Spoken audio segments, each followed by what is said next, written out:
Good morning. Morning. I live in Nash County in the city of Rocky Mount. I've lived there for 26 years. For 24 years, you've heard nothing from me. The last 2 years, I believe in the words of Admiral Yamamoto, you have awakened a sleeping giant and filled me with resolve. I have 3 vehicles that I get charged personal property tax on. And all 3 vehicles are assessed in a different manner. It doesn't make sense to me. To me, there should be one way to assess a value on a vehicle. If I own a vehicle, and you own a vehicle, and you own a vehicle, and they're identical, according to the Nash County Tax Office, my tax bill would be different than yours and different from yours. I had a meeting with them. And it'd be different from yours and different from yours. It's ridiculous to think that owning the same vehicle, you would have the same tax. But you don't, because they assess tax on vehicles differently, and they wouldn't even tell me when to use which program. So this started when I had my trailer a year and a half ago, this argument. But I came in on this last one, I got taxed on my Armada. And I was taxed at a very high in my opinion, very high rate. I appealed it, and I said, I need to appeal it. And it says right here, to appeal, you go to this website. This website's dead. It doesn't exist. It's been dead for years from what I'm told. Years, okay, years. This website's dead. When I went in to see the tax office, they said, they can't do anything about it. This comes from the DMV. They can't do anything about it. Well, I got a letter from a young lady who told me, I'm getting it changed. And it's the same person who told me they couldn't do anything about it. They also told me to come down with my paperwork and show it to them. Please bring your paperwork down and show it to me. So I came down to show my paperwork. The lady there said, nobody's here to see you. You're not going to see anybody. I said, well, they told me to bring my paperwork down because it's dead. It's a dead website. Sir, if you want to appeal, give me your paper. Okay, so I gave it and I had to leave. We had a meeting and I said, this website is dead. All 3 people in the meeting says, oh, did you know that? No. Did you? No. Did you? No. I just spoke to them a few days ago. But yeah, that's the first time I heard of it. I don't buy it. So I asked, how is this vehicle appraised? Well, it's appraised by a program, not the purchase price, not the book values. I believe it should be you should be taxed on book value, but it's not. It's by a program in a computer. And if I disagree with it, I need to contact my state legislators or the DMV because they set it up. I was told that no less than a dozen times during this meeting. Contact my state legislator. Long story short, I did. I have a letter from a state legislator. It basically says they're full of you-know-what.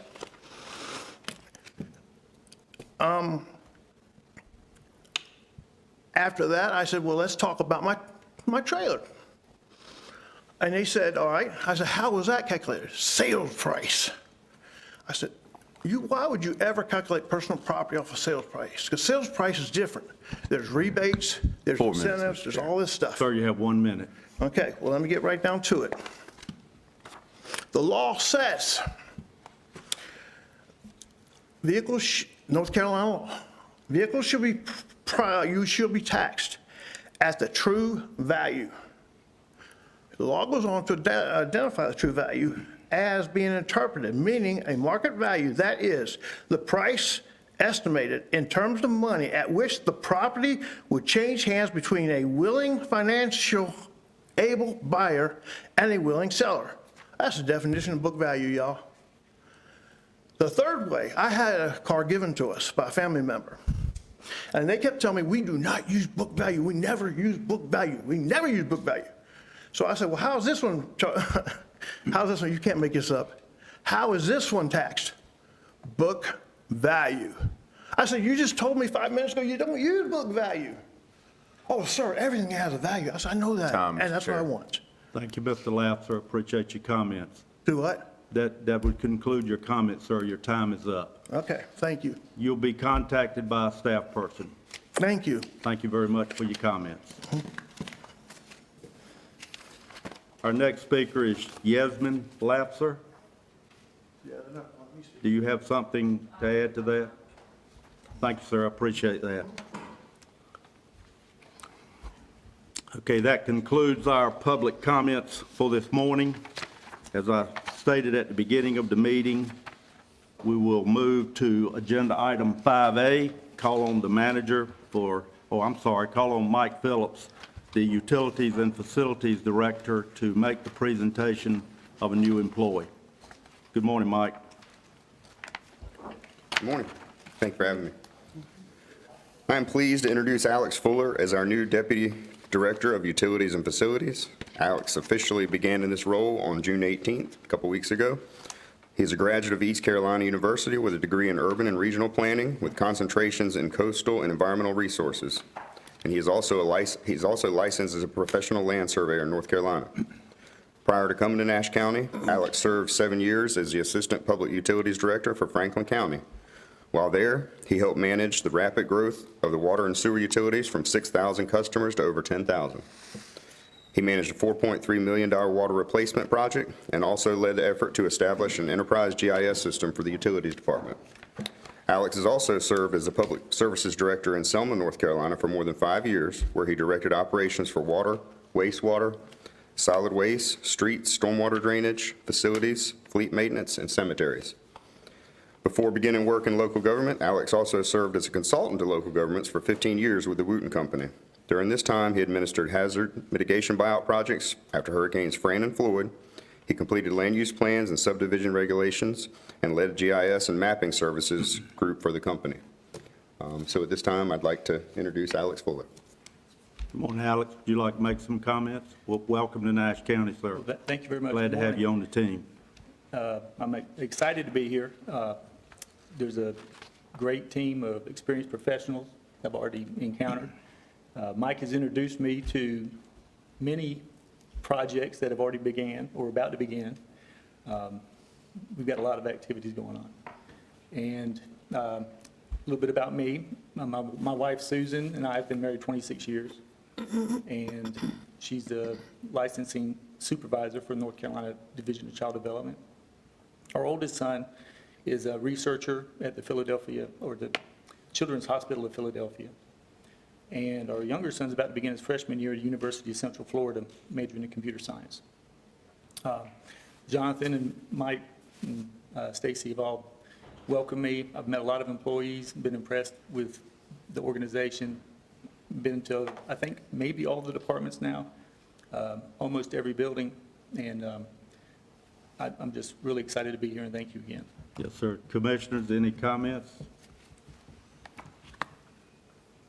Well, Commissioner Davis? I know we were in dire need of having more help in that department. We are very pleased that you chose to come to Nash County. I think you will find it a great place to work. I was very pleased to hear that you were able to get together with Mr. Boone and Mike to work out your salary requirements, but a lot to do here, and you will never be bored, I promise you. Yes, that has been the case so far. Yep. And I look forward to all the activity and staying busy and helping any way I can.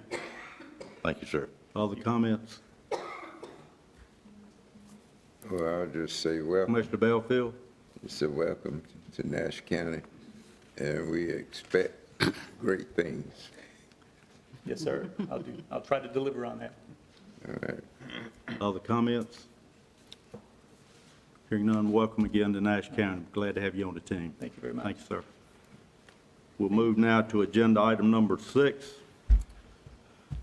I don't see the sheriff in the audience. Who's making this presentation for the sheriff's office? Well, they were out there in the hall when I came. He's right here, sir. Good morning, sir. Morning. K-9 handler Jordan Evans and Dino couldn't be here this morning, but Pebbles, I think they're on agenda number 7. They're here in attendance. Jordan's on vacation this week. Great, But, thank you. appreciate you letting us add this to the agenda. Glad to have you here always. And I got a short bio if you don't mind me reading it. Please do. Mr. Chairman, would he say his name, please? Please state your name. Major Jenkins, Brandon Jenkins. Sorry, Commissioner Wilkins.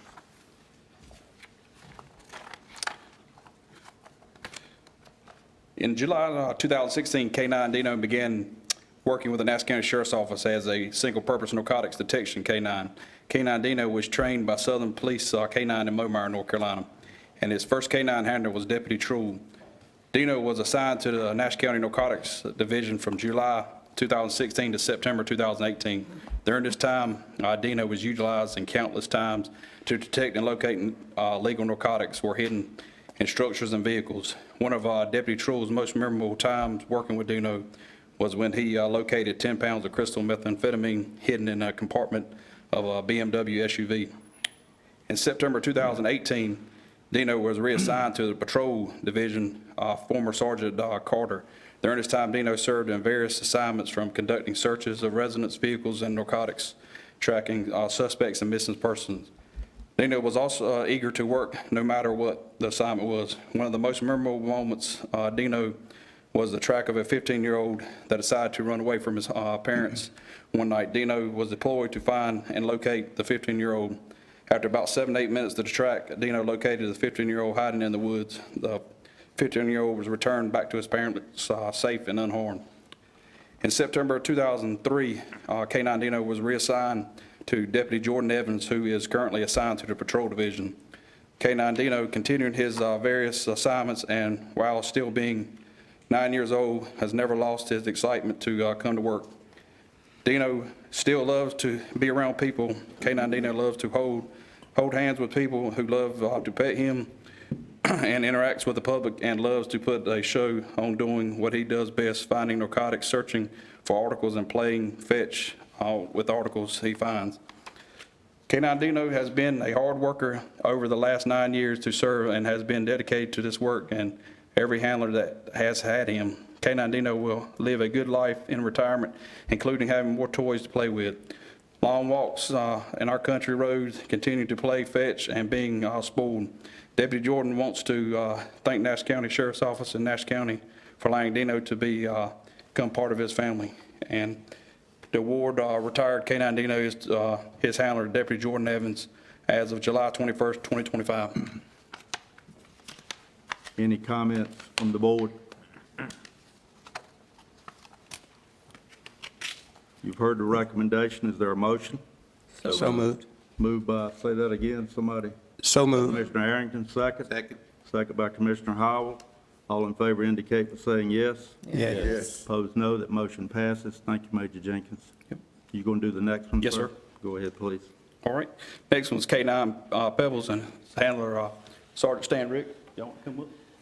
And we got a couple members from DOC here too that fine. helped. You're welcome to bring up whoever you desire, sir.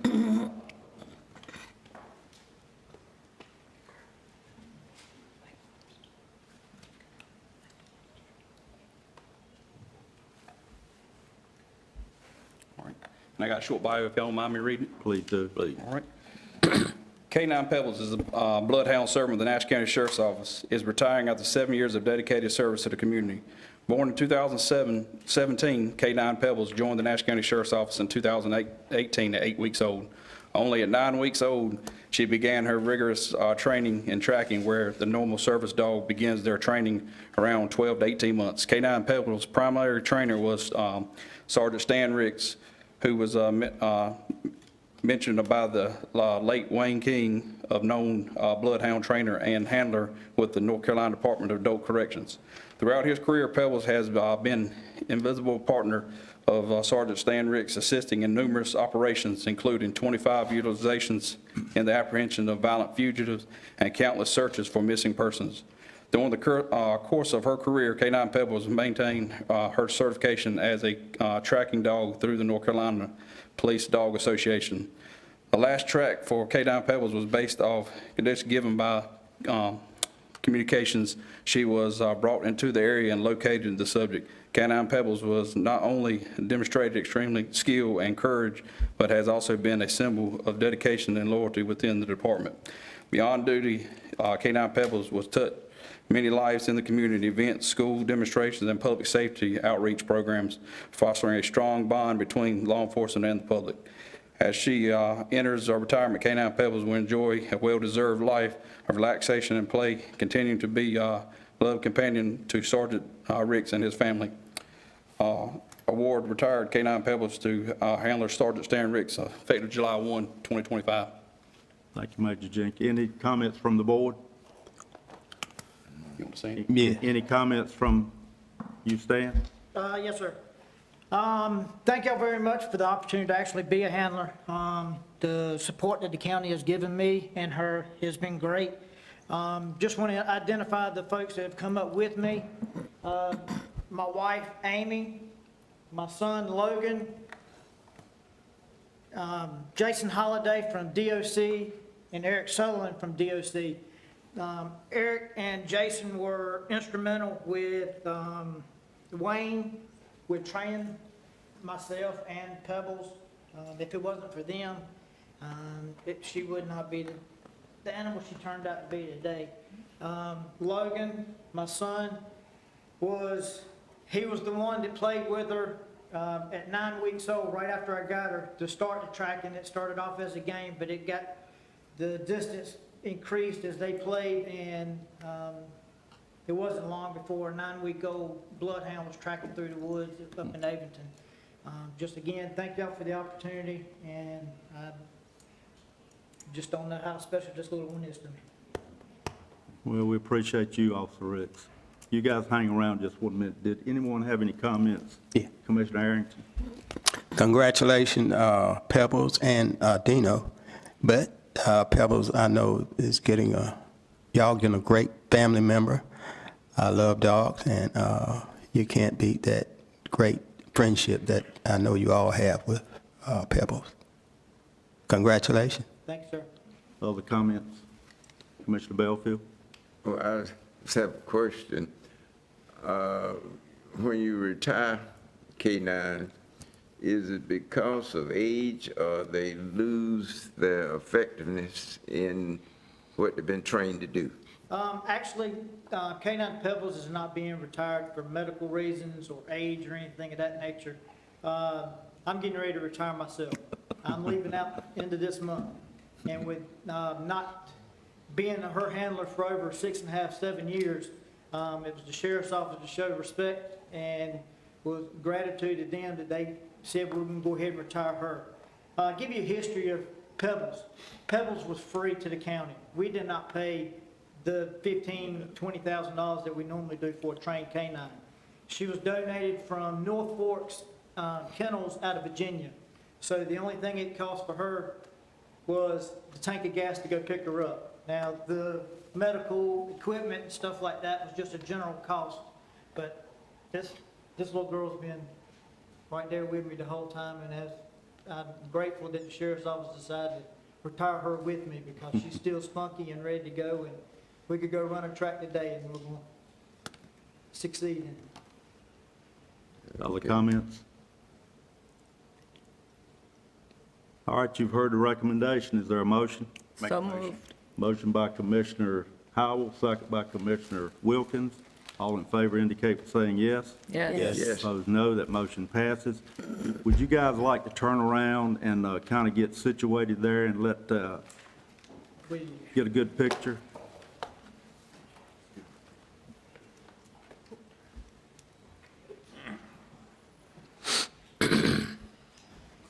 Let me get out of the way.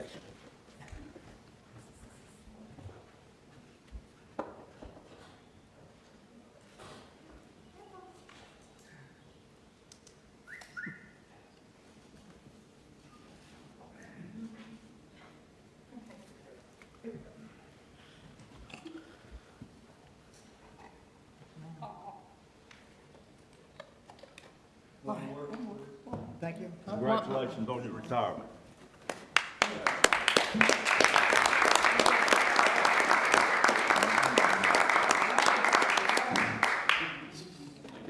Yes, sir. Thank you, Major Jenkins. We'll move now to agenda item number 8. Call on County Extension Director Heather Glennon to make the introduction.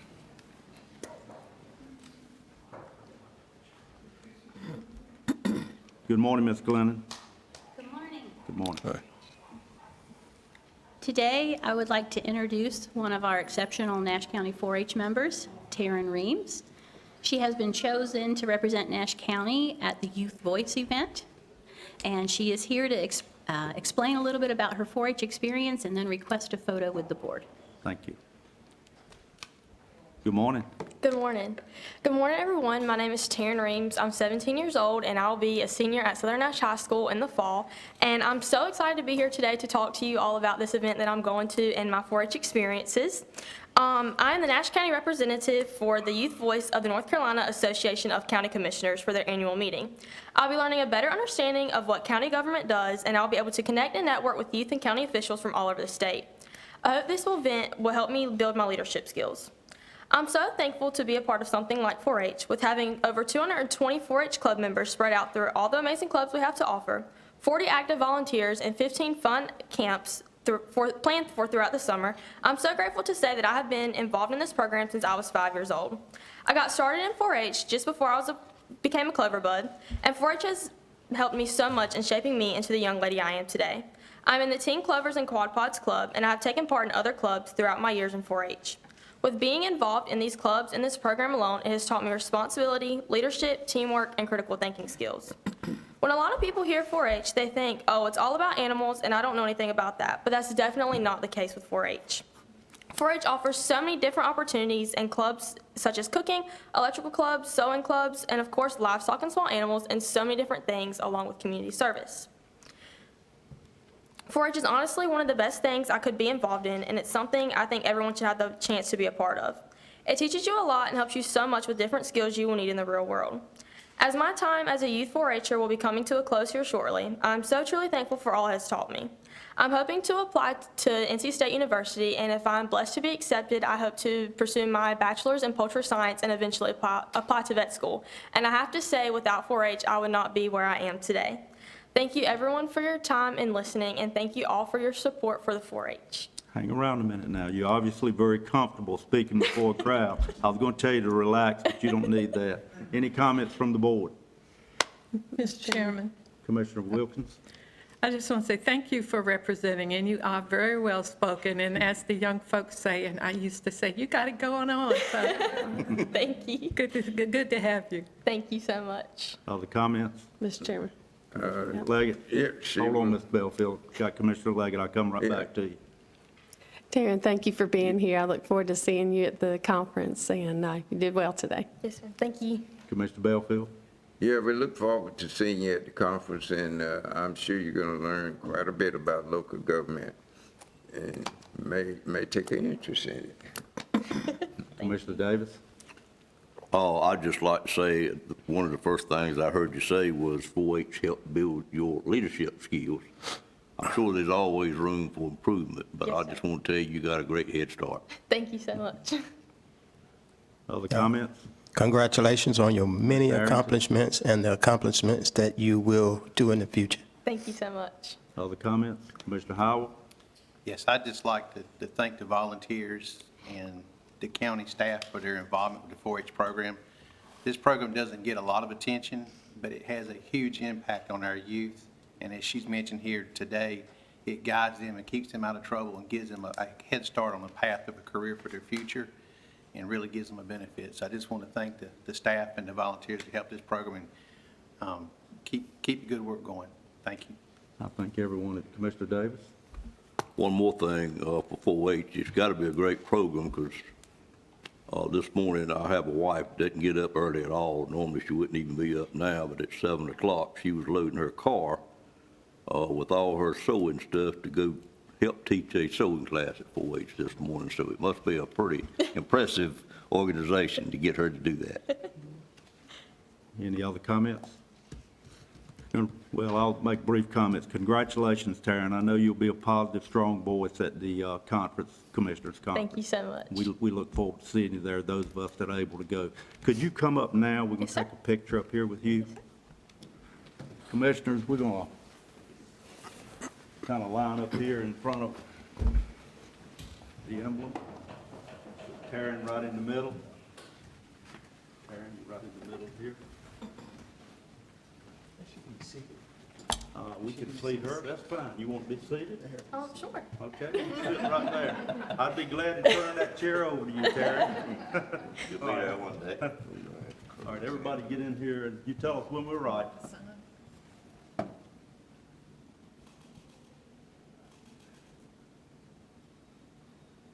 You got to give it back to me. Congratulations.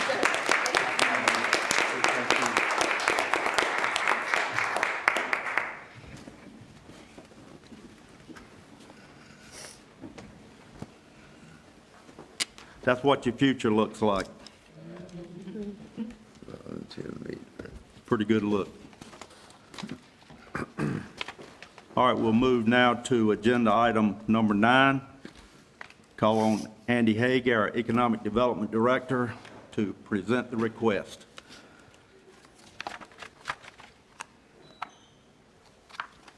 Morning, Andy. Good morning, everyone. Yeah, this is a public hearing for the sale of Nash County property for the purposes of economic development. With permission, I'd like to read the public notice. Please do, sir. Pursuant to North Carolina General Statute 158-7.1, please be advised that the Nash County Board of Commissioners will conduct a public hearing at 9 a.m. or as soon thereafter as it may be heard on Monday, July the 7th, 2025, at the Nash County Administration Building located at 120 West Washington Street, Nashville, North Carolina, 27856. Purpose of the hearing is to receive public input on a proposed resolution approving the conveyance of a fee simple interest in real property to an industrial prospect for Project Mill, as you know it, that has been announced intent to purchase and improve the property in Nash County, and most importantly, create a tax base and jobs.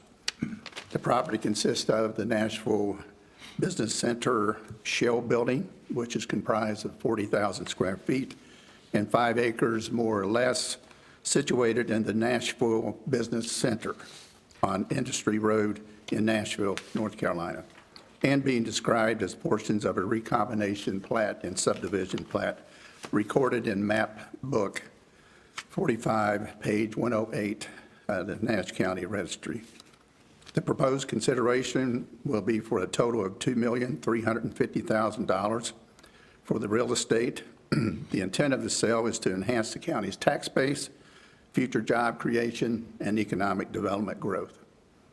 The notice and contemplated public hearing will comply with the requirements of the NC General Statute 158-7.1 concerning the sale of property for economic development purposes. After the public hearing, it is in the intent of the Board of Commissioners to approve a resolution authorizing the sale of the property. So the recommended action, or the staff's recommendation, is for the county commissioners to hold the public hearing and approve the resolution authorizing the sale of the property to Project Mill for the purpose of economic development. There's a resolution related to this matter in your agenda package. Does any commissioner wish it read? I'm sure you've probably had an opportunity to read it. Okay, hearing none. Any comments from the board? Any discussion? All right. At this time, I'll call for a public hearing. So moved. Is there a motion for the public hearing? Commissioner Davis, is there a second? Second. Second by Commissioner Arrington. All in favor indicate by saying yes. Yes. Opposed, no. We're now in public hearing. Is there anyone who wishes to speak during public hearing? Anyone wishing to speak? Hearing none, I'd call for a motion to close the public hearing. So moved. Moved by Commissioner Leggett, second by Commissioner Belfield. Any discussion on that? Hearing none, is there a recommendation? Is there a motion? Is there a motion? I think you have the motion. Did I have the motion? I'm sorry, excuse me. All in favor indicate by saying yes. Yes. Opposed, no. We're out of public hearing. Is there any discussion from the board at this point? Hearing none, you've heard the recommendation. Is there a motion? So moved. Moved by Commissioner Belfield. Is there a second? Second. Second by Commissioner Leggett. All in favor indicate by saying yes. Yes. Opposed, no. That motion passes. We move now to agenda item number 10, monthly tax report. Call on the tax administrator, Marion Cascone, to present the report, which I would note is for information only. Good morning, Commissioners. Good morning. Okay. And you'll forgive me, I didn't bring that page with me, but according to statute, we are required to provide a monthly tax report to the Commissioners. It is in your packet, and it is meant for, to be accepted, to be applied to the minutes. Okay, so without objection, the report will be accepted and noted in the meeting minutes. Is there any objection? Thank you, Ms. Cascone. Move now to agenda item number 11. Yes. The statute also requires us to report the tax refunds and what we're doing in order to collect these. This month, there are no tax refunds for you to consider. Thank you, Ms. Cascone. We'll now move to agenda item number 12. Nash County Board of Equalization and Review meeting or hearing. I now call for a motion to recess the regular meeting of the Nash County Board of Commissioners and convene the 2025 hearing of the Board of Equalization and Review. Is there a motion? So moved. Moved by Commissioner Davis. Is there a second? Second. Second by Commissioner Arrington. All in favor indicate by saying yes. Yes. Opposed, no. The Board of Equalization and Review is now called to order, and I ask the clerk to the board, Marion Cascone, to proceed with the hearing. Ms. Cascone? Thank you, Chairman. First, I want to make a couple of comments regarding the hearing. This hearing is a quasi-judicial hearing. A quasi-judicial hearing is one that requires the Board of Equalization Review to determine the weight and sufficiency of the evidence and the credibility of the witnesses and make conclusions from those facts, and to exercise judicial discretion when a proceeding is a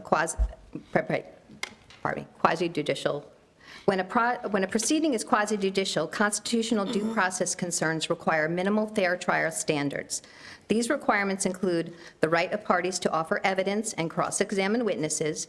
Decision-makers must be impartial without fixed options on the matter being heard. The board should decide a case only on the greater weight of evidence presented. Each appellant will be sworn in by Janice, our county clerk to the Board of Commissioners. All right, before we proceed, I'd like to ask the attorney, do you have any additional comments, sir?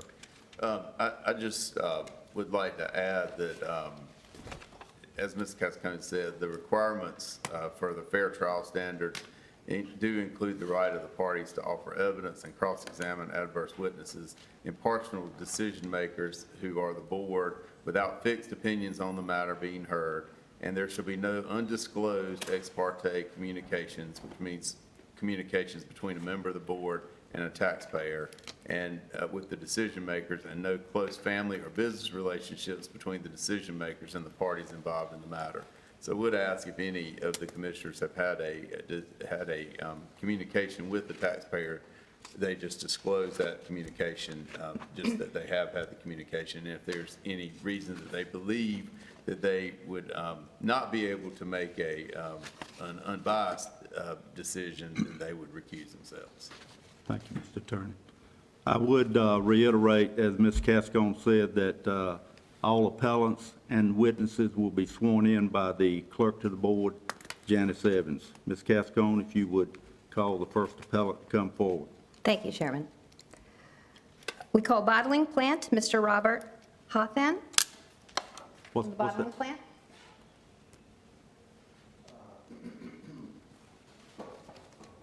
There you go. What's that last name, Ms. Cascone? Did I say that right, H-O-T-H-A-N. Hothan? I'm sorry. Please, go ahead. Thank you. This is going to administer the oath for you. Yes, sir. You place your left hand on the Bible and raise your right hand. Do you solemnly swear or affirm that the testimony you're about to give will be the truth, the whole truth, and nothing but the truth? So help you God. Yes. Thank you. Good morning, sir. Good morning. Mr. Dr. Hodhand will present evidence in support of his opinion of value, and then Ms. Cascone will present evidence from the tax department. Go ahead, sir. Is it possible to hand out the, If you have a handout, you can give it to the clerk, and she'll give it to the board. Thank you. Thank you, sir.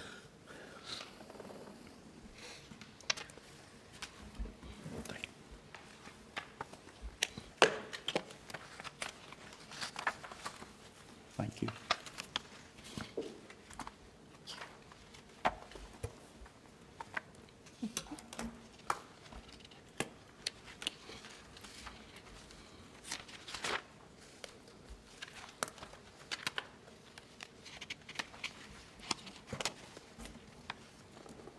Thank you, ma'am.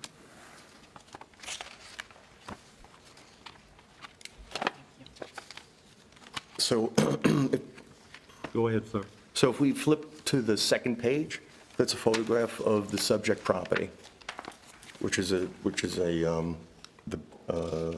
building at 442 South Church Street.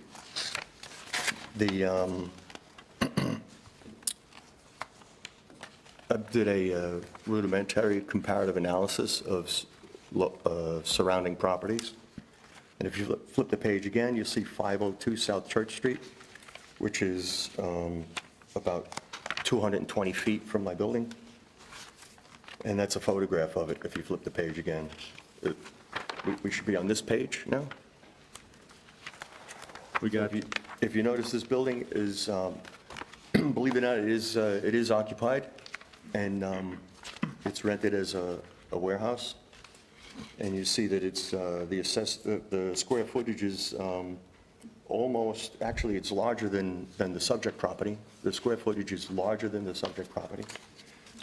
And the assessed value is highlighted at $230,000. It was also, unfortunately, you can't see what it was sold for because it was cut off, but I think it was sold for $100,000. And that was in 2021. Now we're going to go to 520 South Franklin Street, which we should be looking at this page now. Sorry that we don't have a PowerPoint. Looking at 520 South Franklin, which is across the street from the parking lot of the building I'm representing. And this is the photograph of the building. It should be noted that it's unoccupied and there are no roofs on this building. And the south wall had collapsed. Now we're at the property card for 520 South Franklin Avenue, Street, and you see that the assessed value is almost $70,000, and it is slightly smaller than the subject property. Now we're at 533 South Franklin. It's another building across the street from my property, and we're looking at this photograph now. You can use a projector. Oh. Turn that on. There you go. I'm sorry. No problem. This makes it so much easier. So this property actually was it's actually registered as a historic landmark, and it is the power plant, the first electrical power plant in Rocky Mount. And it is also missing a roof, and it's valued at $123,000. The square footage is similar to the square footage of the subject property, 442 South Church Street. Well, actually, that would go like that. They assessed it at $123,000. Now we're going over to, so I showed you the derelict properties in my part of the community. And it's important to understand the difference between positive externalities and negative externalities. So I'm sure you're all aware of it, but just explain that an example of a positive externality is if I own a building, and there's a building on the, let's say we're on a block where the buildings are contiguous, this is just an example. The building to the left of me and the building to the right of me have, let's say, American flags displayed and flower boxes, window boxes with irrigation systems, and the buildings are beautiful. Those window boxes are an example of a positive externality because they add value to my property of which I did nothing for, other than being in the right place, surrounded by positive externalities. Now, what you saw in those other photographs, where buildings have walls collapsed, buildings that have no roofs, buildings that are basically scary looking, those are considered negative externalities. And it makes it difficult for a property owner like myself to be able to rent my property to a qualified tenant. So now I'm going to take you only, this is about 1,500 feet away. This property is, the address is 130 South Franklin Street. This is the image of that property. And that is a fully functioning office building with a passenger elevator, with a certificate of occupancy, and a functioning rent roll. And it's nearly double the size of the property that I'm defending, and the assessment is 1.8. Mind you, it has a rent roll and a fully functioning building. Now I'm going to take you over to a building that's similar to mine. It's another property at 600 South Gray Street, which is owned by Daltridge Sales. And here's the image of, one image of that property. And it is a little smaller than my property. It does have a rent roll, and it's fully functioning, and it's assessed at nearly $400,000. And now we're going to talk about another piece of externalities. So one of the reasons why it's difficult to get a qualified tenant in my building is because of a perception that the community has. And actually, I pulled the half-mile radius crime stats for that location, and in that half-mile radius of a period of 1 year, this is the stats of crime. We've, of course, got, some aggravated assaults, only one murder. Residential breaking and enterings, we have 18 cases. And actually, the one that's most disturbing is the shots fired. 108 instances of shots fired in that half-mile radius. And then I always, actually, I pulled 4 bullets out of my roof. Not at the same time, but over the period, over time, I'll find a leak, go up on the roof to repair the leak, and quite often, that leak is actually caused by a bullet that had been lodged and damaged the membrane. So that's the result of the 108 shots fired. This adds to the perception of a dangerous neighborhood, which makes it very difficult for me to get a qualified tenant to come in there. So right now, the building is of the 28,000 square feet. I have a certificate of occupancy of only 10,000 square feet, which is the warehouse, and it's only for warehousing. We still have to get the other, it's a $2 million project in order to get the building, have a certificate of occupancy to actually be more, a higher and greater use, greater than just warehousing. Well, right now, we're working with 10,000 square feet with a CO as a warehouse, and even that is difficult to rent. So finally, the last page, of which I don't have here. Oh, you have it? Yeah. Thank you. The last page shows the different assessments. So,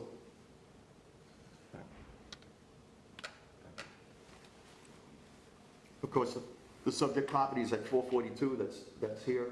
Then we have 600 South Gray Street, which was that slightly smaller building, 1,500 feet from me. And this shows you the 2023 value, where my building was assessed at 89, my neighbor's building at 284. Mind you, that's the fully functioning warehouse-style building. And between 2023 and 2024, the assessment, and this is why I believe that there may have been some sort of mistake by 1 decimal point, but my assessment went up, it went up just like everybody else's did. But we have, each address here went up a certain amount. We have 3.5 times, we have double, 0.9, a little less than double, 3.9 for this address, 0.4 for 600 Gray Street. But my assessment of that building that I just described went up 11.4 times, which is why I believe that it's off by 1 decimal. I really believe it's supposed, that decimal's supposed to be over there and double and then a little more, which means 1.14 times. I believe that the decimal point is in the wrong position for whatever, I mean, just logically, right? So that concludes my argument. Do you have anyone else wishing to speak on your behalf to provide any evidence? No, I'm here alone. Okay, thank you, sir. And so you haven't provided an opinion about it. Ms. Cascone, My you're going opinion to about present it would evidence be from the tax department. Doubling it and then a little more.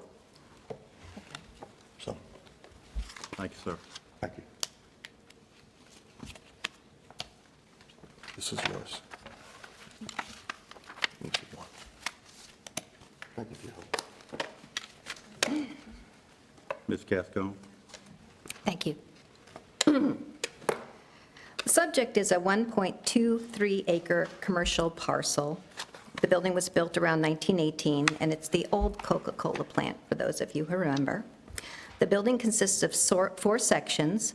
Section A offers 12,850 square feet. A1 is the retail office, which offers about 800 square feet.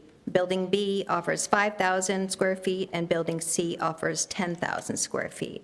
And as you can see from his, I copied his website, and there is a picture of the floor plan in the back that shows that these buildings are all connected, but they're sectioned out in sections.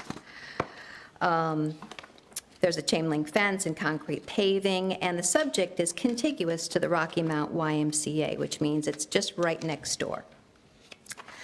The tax bill has calculated the building at 60% good, which reflects the condition of the building, which we had done last year. According to their website, the Bottling Plant's websites, they have 3 current tenants: Green Solutions, which is in the storage and office space, Total Building Systems, which is in the storage and office space, and Passivus Consultants, which is in the office space and test facility, and I pulled that right from their website. The building classification is warehouse with a brick exterior and a wood frame, and our calculated reconciled price per square foot is $37.79. When compared to the Rocky Mount YMCA building, which was built in 1950, which offers more square footage, but it's also a brick and wood frame construction, the parcel reconciled value is $126.63, recognizing the difference in condition and age, of course. I located one bottling plant, which was in Lewisburg. It's the closest bottling plant that I could locate, and we need to compare apples to apples since it is a bottling plant. It is a newer building, it has more square footage, and the reconciled square footage is, price per square foot is $36.20 per square foot.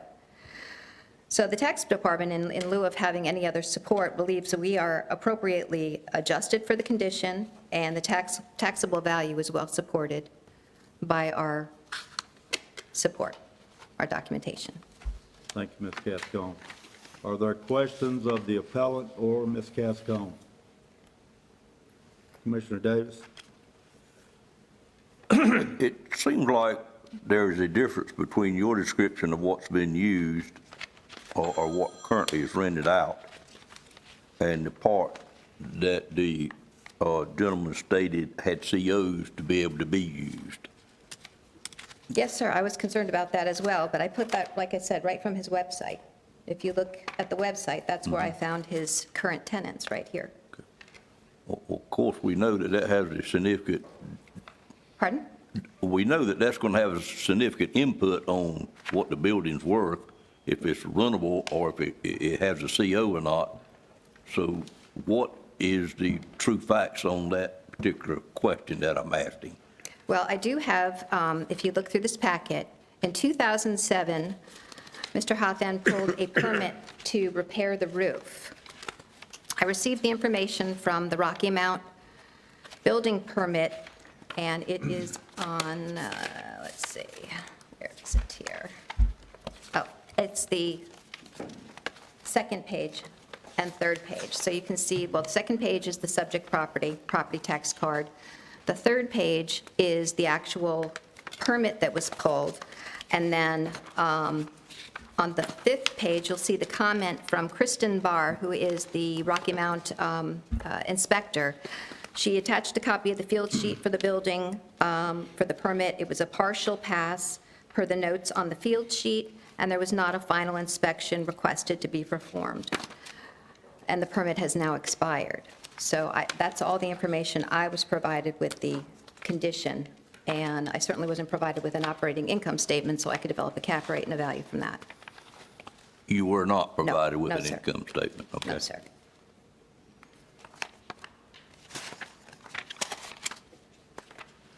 And we have it classified appropriately, as you can see from the Marshall Swift page here, and the classification descriptions. And we have accounted for the condition of the building. Mr. Chairman, may I ask the attorney a question? Sure, go ahead, sir. We don't do these frequently, therefore, I don't remember exactly how we done it the last time. But can we ask the presenter another question or two after he presents? The board, yes, sir. Okay. I'd like an explanation of what is truly rented and what has a CO on it and what doesn't have a CO on it. If we could get that. Mr. Hawthorne, you want to come up?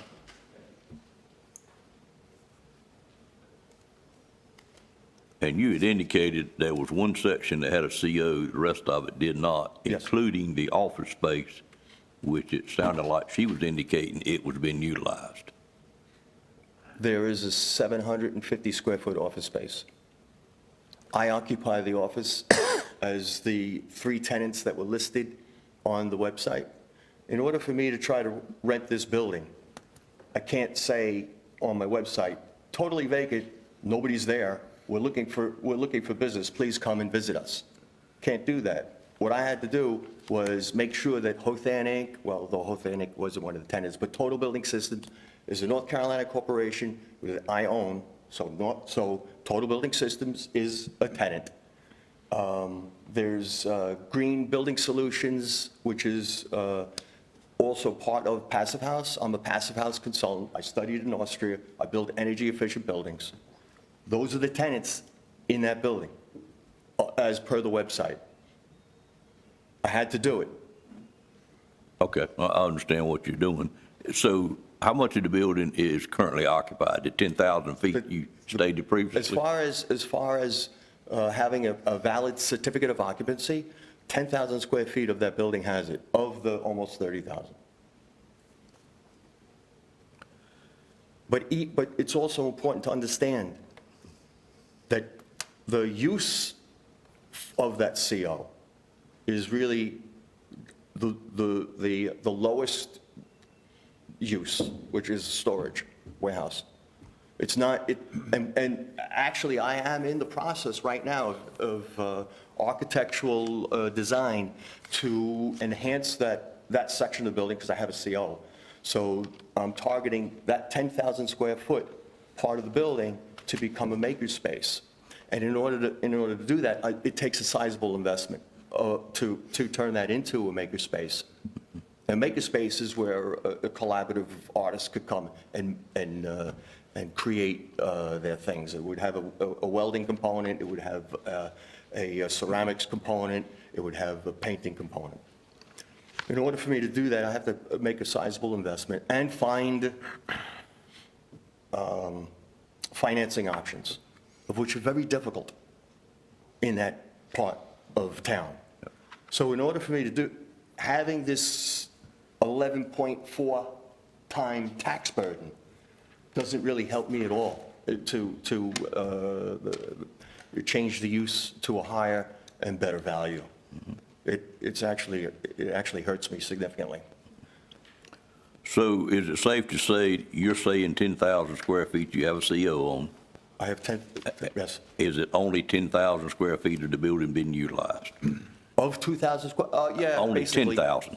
10,000 square feet, yes. That's all that's been utilized? Yeah. The rest of it can't be because it doesn't have a CO? Right. Okay. Yeah, well, I could clarify that because I'm in the construction business, I have used some of the space for storage of supplies. Gotcha. Understand.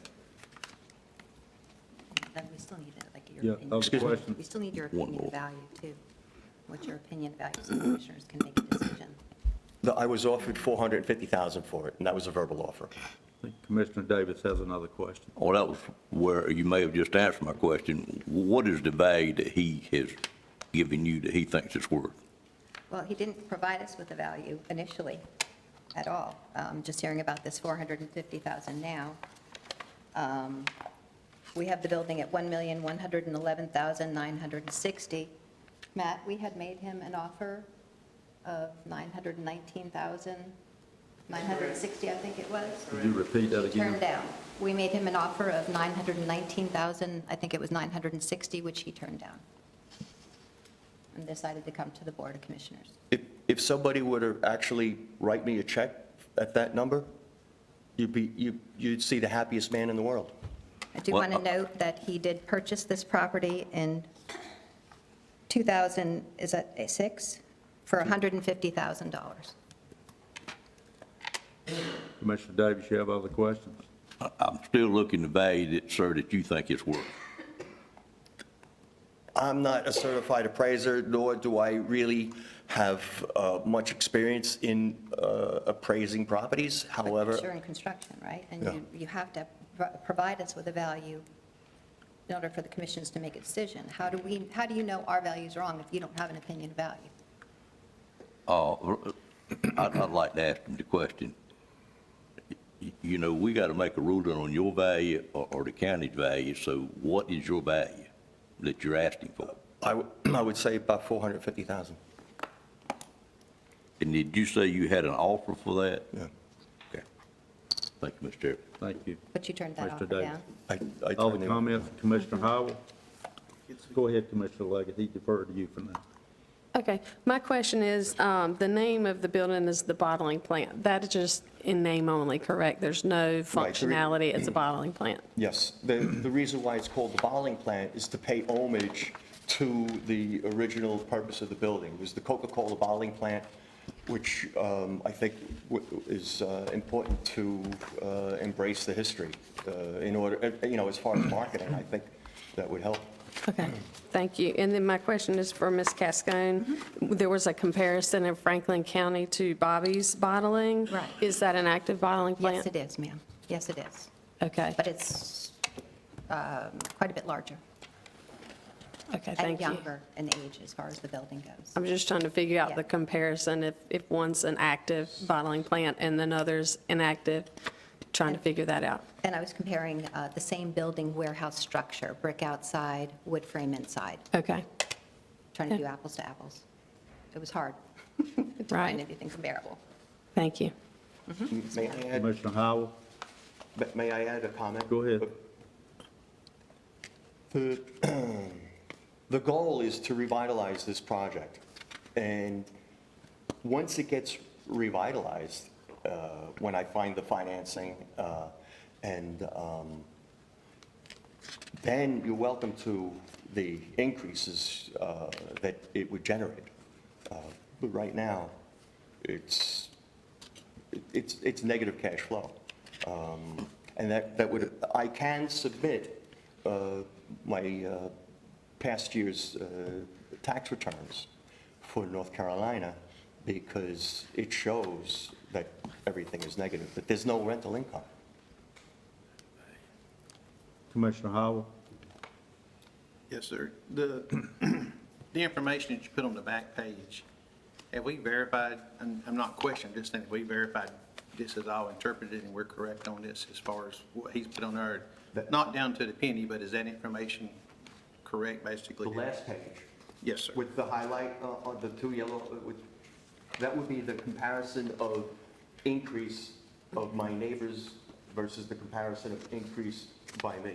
But that's what you're talking, that page. Yeah, I just wonder, has she verified that this information is? No, I just received that today, Commissioner Howell, and those are assessed values, I believe, not sale prices.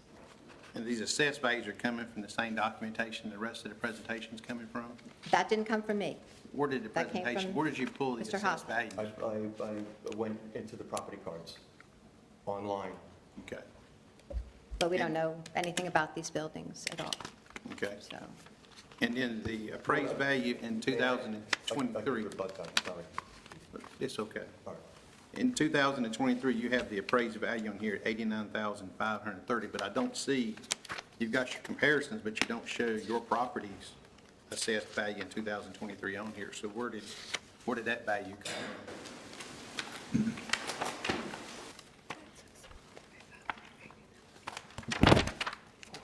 You want me to look at the first line? Well, yeah, I was looking at your presentation on property 442 South Church Street. Right. You've got an assessment sheet behind each one of them, but you don't have one I behind that. didn't put the assessment sheet on that one, I'm sorry. And am I to understand correctly that property 442 is the one that's yours? Yes. Okay. So my question was, where did we come up with the 89,530 assessed value? It's on the assessment. We just didn't print it. I didn't print it. But, so this page, this page came off of all the property cards. So you could use the line 442 as from property card information. I was just wondering, because it wasn't on there like it was with the others. And I guess my question for any of the staff or other commissioners that may know as well is, so if we've only got 10,000 square feet that has a CO, Yes. at the point in time in the future that the other parcels on the property become able to get a CO, would there be another visit from the tax department to reassess that? And would there be a revaluation at that time? Not a revaluation of sorts, sir. Well, the only time we can change value between revaluations was when they're a chain in a property. So if he does change it, he pulls the permit, we'll be out there to adjust the value because of the change, yes, sir. So once he gets to CO, then the property value would change? Right, but it wouldn't change, like, say you changed it in '25 and he did in '25, it wouldn't reflect till tax year '26. Okay. Correct.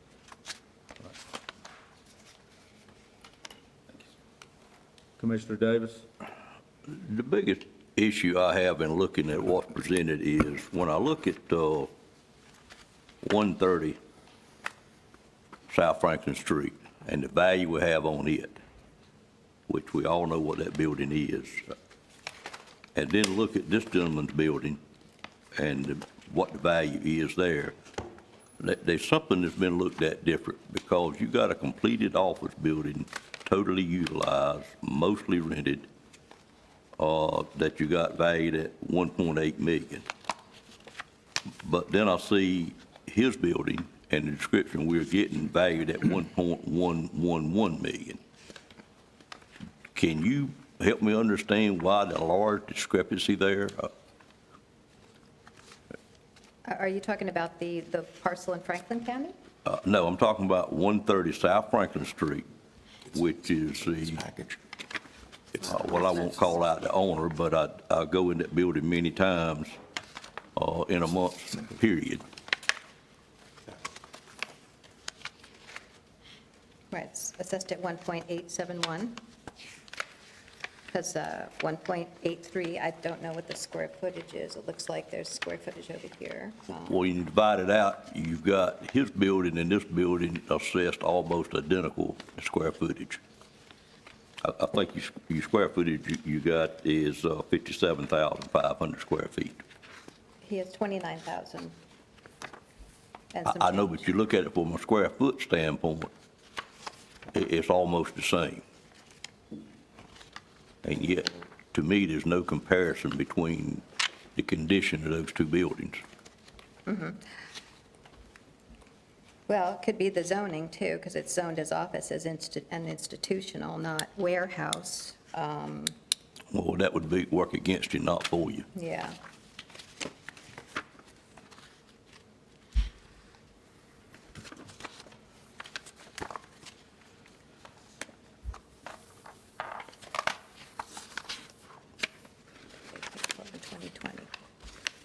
Matt, do you look this up real quick and see what they paid for it in 2020?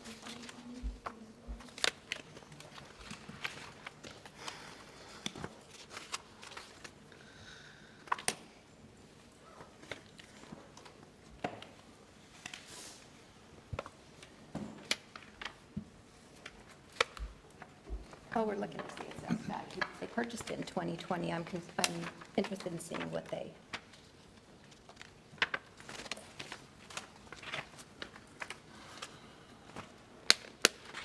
paid for it.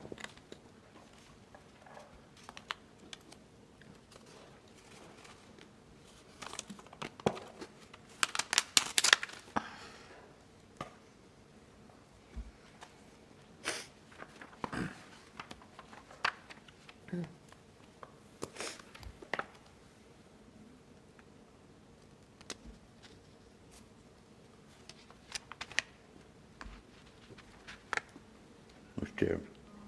While she's doing that, question for the attorney. Go ahead, sir. In this situation today, do we make our final decision here today based on the evidence that we got? Is that what this board is charged with? That's what the board is charged with unless there's a motion to delay that, and that motion is seconded and voted in the affirmative. Okay. Thank you. And they originally, in 2020, paid $695,000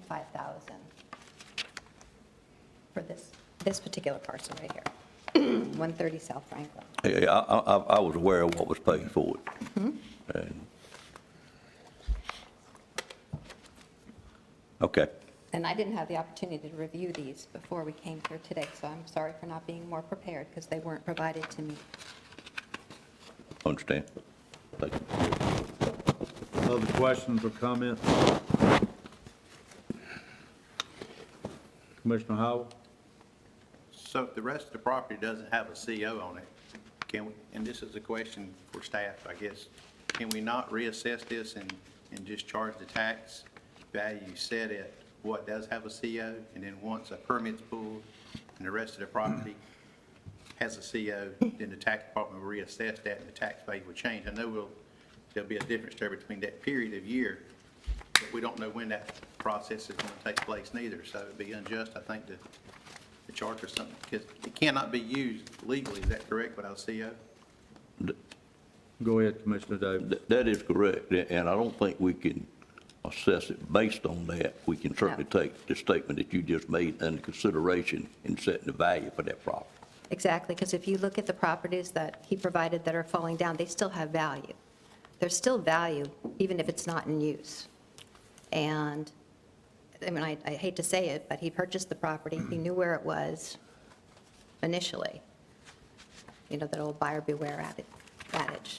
I'm with you, and I'm all about being fair and just, but I understand he paid $100-something thousand for it, and it's been valued at $89,000, which is less than what he paid for it. But to go from $89,000 to over $1 million does not seem to be just to me as a taxpayer and a citizen in Nash County.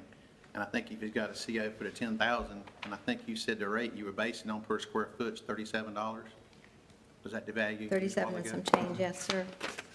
Was it 36 something, 37? It's 37, I got it written down in my notes. Here. 3779. I mean, I would feel comfortable using, without him having an appraisal done, the county's done the work and had it appraised, and they're appraising at $37 and some change per square foot for the CO occupancy space.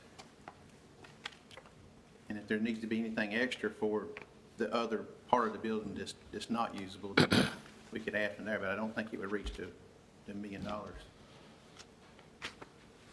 Mayor, Commissioner Davis? I think what we're charged with is, Ms. Cascone? Would you mind, Matthew Edwards, who is one of the people, one of our That's fine, appraisers? just hold on a minute. Commissioner Davis got a question. from my understanding, what the attorney answered the question a while ago, we're charged to look at what he has stated, which he stated $450,000 is his value, versus what the county, and make a determination which one of those we think is correct. Is that what we're charged with? Okay, so I don't think we're here to try to set a value based on the little information and the little experience that we have. I think we're gonna be an either or, is what I'm understanding, unless Mike tells us something different. Would the attorney have any objection to me stating what the options before this board are? No, sir. Go Okay, ahead. I'm going to state the options, sir. Okay. If the board disagrees with the appellate and wants to uphold the current assessment, that would be one motion. If the board agrees with the appellate and wants to lower the assessed value, that's an option. The board may continue the hearing, as you mentioned, the possibility, Mr. Davis. So we can go on with discussion, but those are the three options before us today. And if you feel like you need additional information, then it would be my belief that we probably may want to continue this. But that would just be my thought from what I've heard so far. Commissioner Arrington? Well, my view is that you use the same criteria to evaluate this property as we use to evaluate the same type of property throughout the county, and that we are not changing the criteria, that the criteria has to stay the same. Even though a property owner's situation is different, but the standard and criteria that we use must remain the same. Otherwise, we're going to have to change the criteria for all the other property owners that's in the same situation. Commissioner Leggett? All right, question, Mr. Chairman, with option 2 on the motions, do we set what that value is that we feel like the property is worth, or are we just simply indicating that we do not agree with the county's assessed value? We would have to set that value, is my understanding. Okay. And again, I don't know that we can do that with what we've heard, but that's just my thought. Commissioner Howell? Just clarification, I was not making a recommendation that we put it at the $37 per square foot, but I think that's a better starting point than what the current value's been assessed at. So I'm fine with whatever the board decides to do, is the pleasure of the board, but I do think that the current rating or the current appraisal value for this is too high for the conditions of the building, with only having 10,000 square feet that's cleared for use and rental. I think that has to be considered as well. Other comments, Commissioner Davis? When you get to that point, Mr. Chairman, I'm ready to make a motion. All right, Commissioner Belfield? Isn't our responsibility just to put a tax value on the property? If it's being sold, it could sell way above the tax value or under the tax value. I think our responsibility is only to put the tax value on there. Am I right? I think we could establish a value if we choose to do that. Well, that's what we ought to be doing, and as far as what the property gonna sell for, we should be out of that. Any other discussion? Thank you, Mr. Belfield. Mr. Chairman? Mr. Edwards, have a comment? Yes, we have a little bit more evidence Okay, about. bring it on Matt up. knows more about this property Okay. and the history behind it. He worked with Eddie McCoy very closely regarding. Please. Go ahead. My name's Matt. I'm a real property appraiser with Nash County. I just have a comment from Commissioner Howell. You were right in what you said about using the 10%. If we go back and look at the 10,000 square feet, we will go back and look at the 10,000 square feet with the CO on it, and that price, and we will section it out of the non-occupied use. Now, the non-occupied use may stay at $37 square foot, or it may go lower. But the occupied use, based on our further assessment of it and the CO, that $37 square foot is probably going to go up, that $10,000, 10,000 square foot.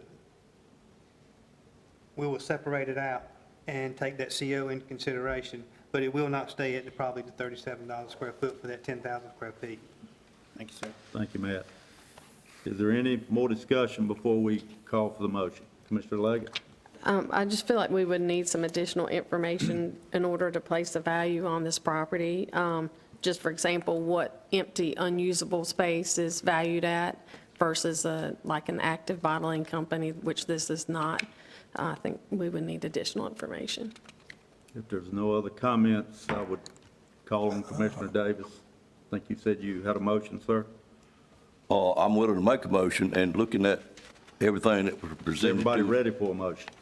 Okay, go ahead, sir. everything that was presented to us today, and really and truly, I think the real thing we need to look at is what's utilized at 10,000 square feet. We need to look at 130 South Franklin Street and realize the value we got placed on that is about the value that we got placed on this at the current time.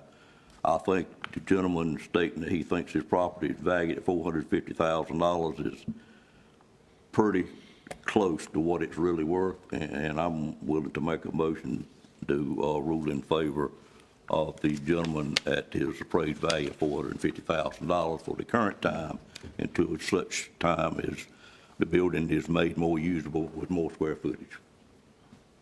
So your motion would be that we adjust the assessed value? To $450,000. Second. Does everybody understand that motion?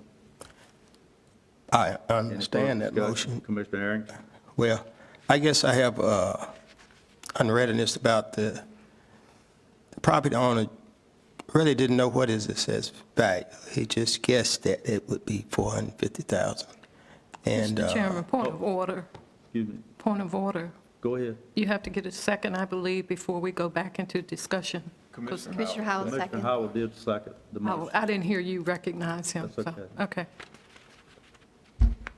Go ahead, Commissioner Arrington. So that's the little difficulty I have with this is that we don't really have a real, the property on it didn't really bring us a real value assessment. He just gave his opinion. Okay. I have a question. Mr. Belfield, you have a comment? Any further discussion? Go ahead, sir. What's the value that the county has on that property now? $1,111,960. Repeat that again. $1,111,960. Okay. All right, the motion on the floor, which has been seconded, is that we adjust the assessed value of the property to $450,000. Is that the correct motion, Commissioner Davis? Yes, sir. Discussion completed. All in favor indicate by saying yes. Yes. Opposed, no. No. Let's do it by hands. All in favor, raise your right hand. All opposed, same. Motion passes. Thank you, Ms. Tottenham. Thank you. Appreciate you coming forward. All right, Ms. Cascone will present the next appellant to Thank present you. their case. Thank you, ma'am.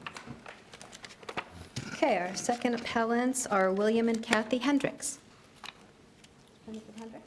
Mr. Chairman? Yes, sir. I would, based on what the attorney said previously, I would like to make it known that the Hendricks did contact me some time ago about their issues with what they thought their property was valued at. I used, they are located in my district, and I did advise them the process by which they would work through. Talked to them several times on the phone, and actually they came by and saw me one day at my office. I will state that I have not seen what he is delivering here today, and I don't think I personally have any issue whatsoever in being able to rule without being affected by what I previously know about this property. But you said make that available for the record, and that's what I'm doing. Is that the proper thing that I need to do? Yes, sir. Okay. Yes, sir. Thank you, Mr. Chairman. Anyone else? Commissioner Leggett? I was also contacted by the Hendricks family last week. They talked to me on the telephone and told me that they would be here and gave a brief description of their situation. But I've not seen any of their evidence, and I've actually not seen their house. And so I don't feel like that they gave me any information that would make me make any decision that would be unfair or impartial, partial. So I feel like I'm still able to be fair in my decision-making in this case. So the attorney would agree that both board members could participate? Correct. Thank you very much. Ms. Gascon, if you would call up the appellants. Thank you. Yes, and I want to note that the appellants did not provide the tax office with their support either. Mr. and Mrs. Hendrick? You sworn in first?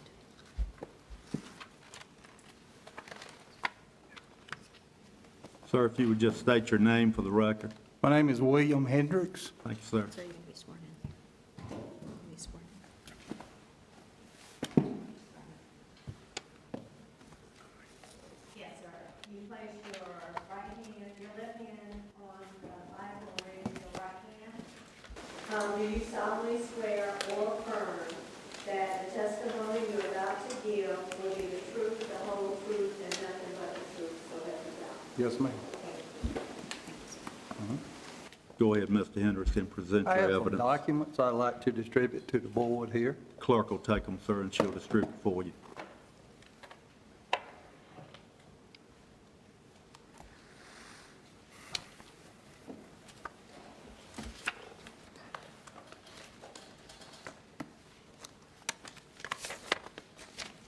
And as you can see from, Commissioners, as you can see from the first page sheet, the subject is a 1.2-acre parcel residential site. It's a two-story dwelling built in 2008. It offers 3,221 square feet of living space. It includes 4 bedrooms, 3.5 baths, two open porches, a deck, and a 3-car attached garage. The Hendricks purchased this parcel in 2021 for $456,500. Please go ahead and present your own evidence. All right. Thank you.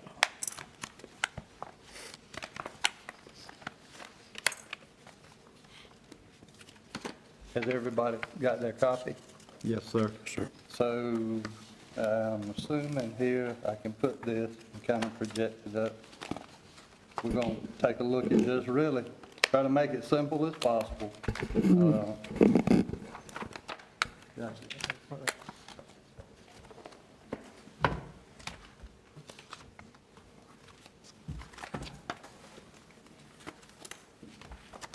First? Speak for me, sir. I do, but I'm using it for Oh, you. okay. So I'd like to thank the board for hearing my case. The discrepancy is in the tax value that the county come up with for '25. The reason we're here today is because I received a notice for our taxes in '24. When we got the notice, we took them, placed them in a drawer. Come December time to pay the taxes, I opened it up, and I was shell-shocked at my value. So I contacted Mr. Davis, and he said, well, it's too late to do anything about it for '24, but you can do it in '25. So that's how I wound up here today. '24 is totally on me. It was my mistake. I'd like to explain my document here that we have in front of us.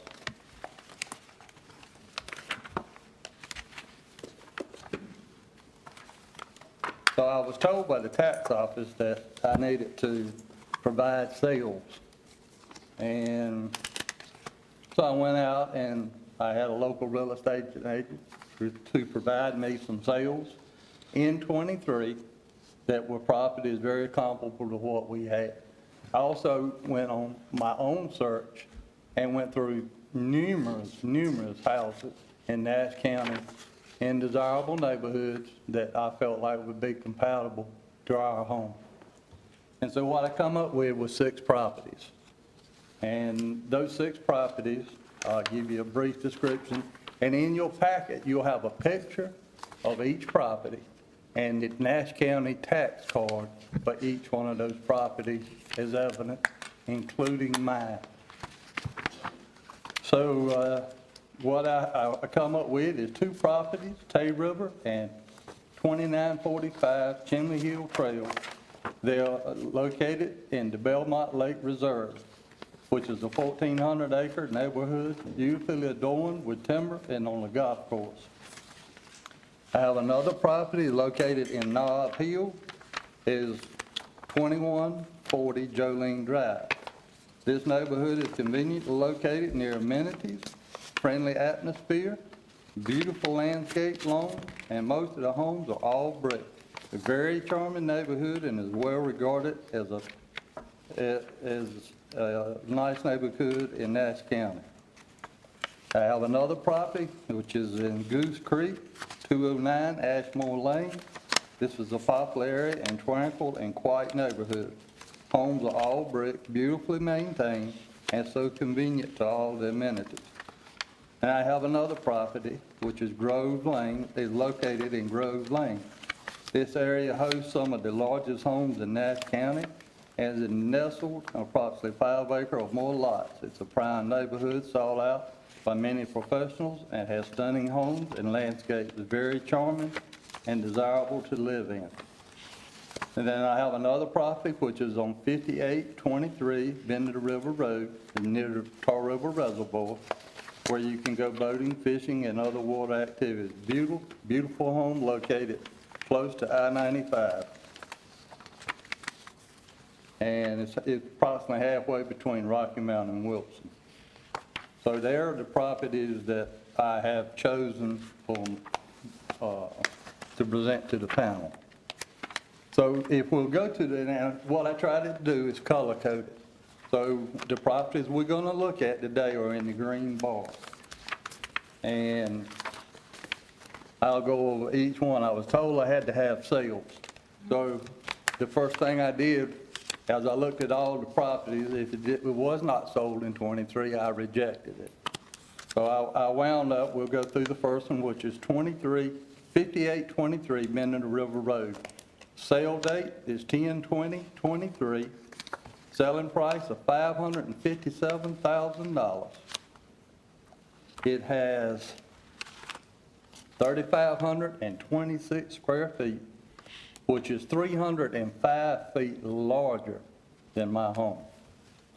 And if you took the selling price based on square foot on the selling price, that averages out to be $157.97.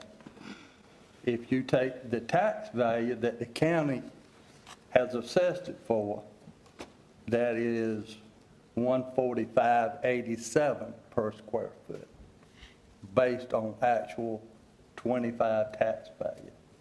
So we'll go to the next one, Roger Sale.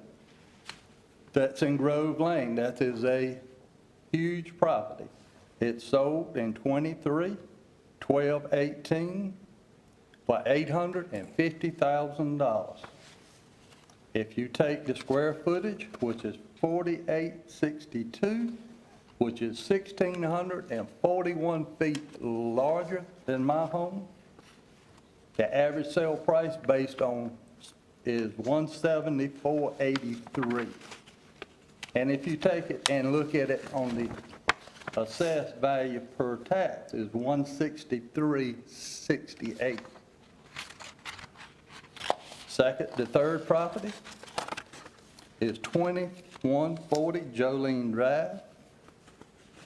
It was sold on 11/22/23. It sold for $487,500. And if you base the square footage on sales, it was 128.29. And if you base it on tax value for 25, it's 112.98. Moving on down, 209 Ashmore Lane was sold on 126/23 for the cost of $330,000. It has 2,899 feet, which my house is 322 feet larger than this home. The average price on the sale value is $113.83. If you look at based on the tax value for the county is $139.56. Moving on, 6 Tay River Drive. It was sold on 12/29/23. It brought $388,000. The square footage is 2,718, which is 503 feet smaller than my home. And based on sale value, 142.75. And if you base it on tax value, it's 144.43. Last but not least is property on 2945 Chimney Hill Drive Trail. It was sold on 2/24/23 for $556,000. Based on the square footage, it was 207 feet smaller than mine, but based on the selling price, square footage is 184.47. And if you look on it, based on tax value, it's 160.48.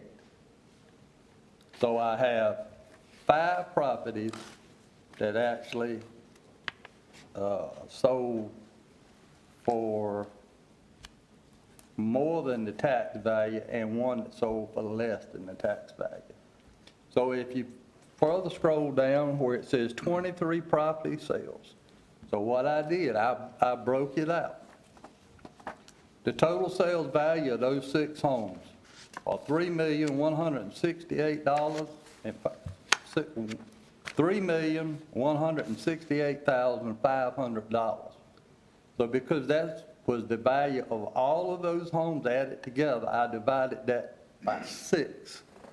And I come up with an average price per home for those 6 homes at $528,083.33.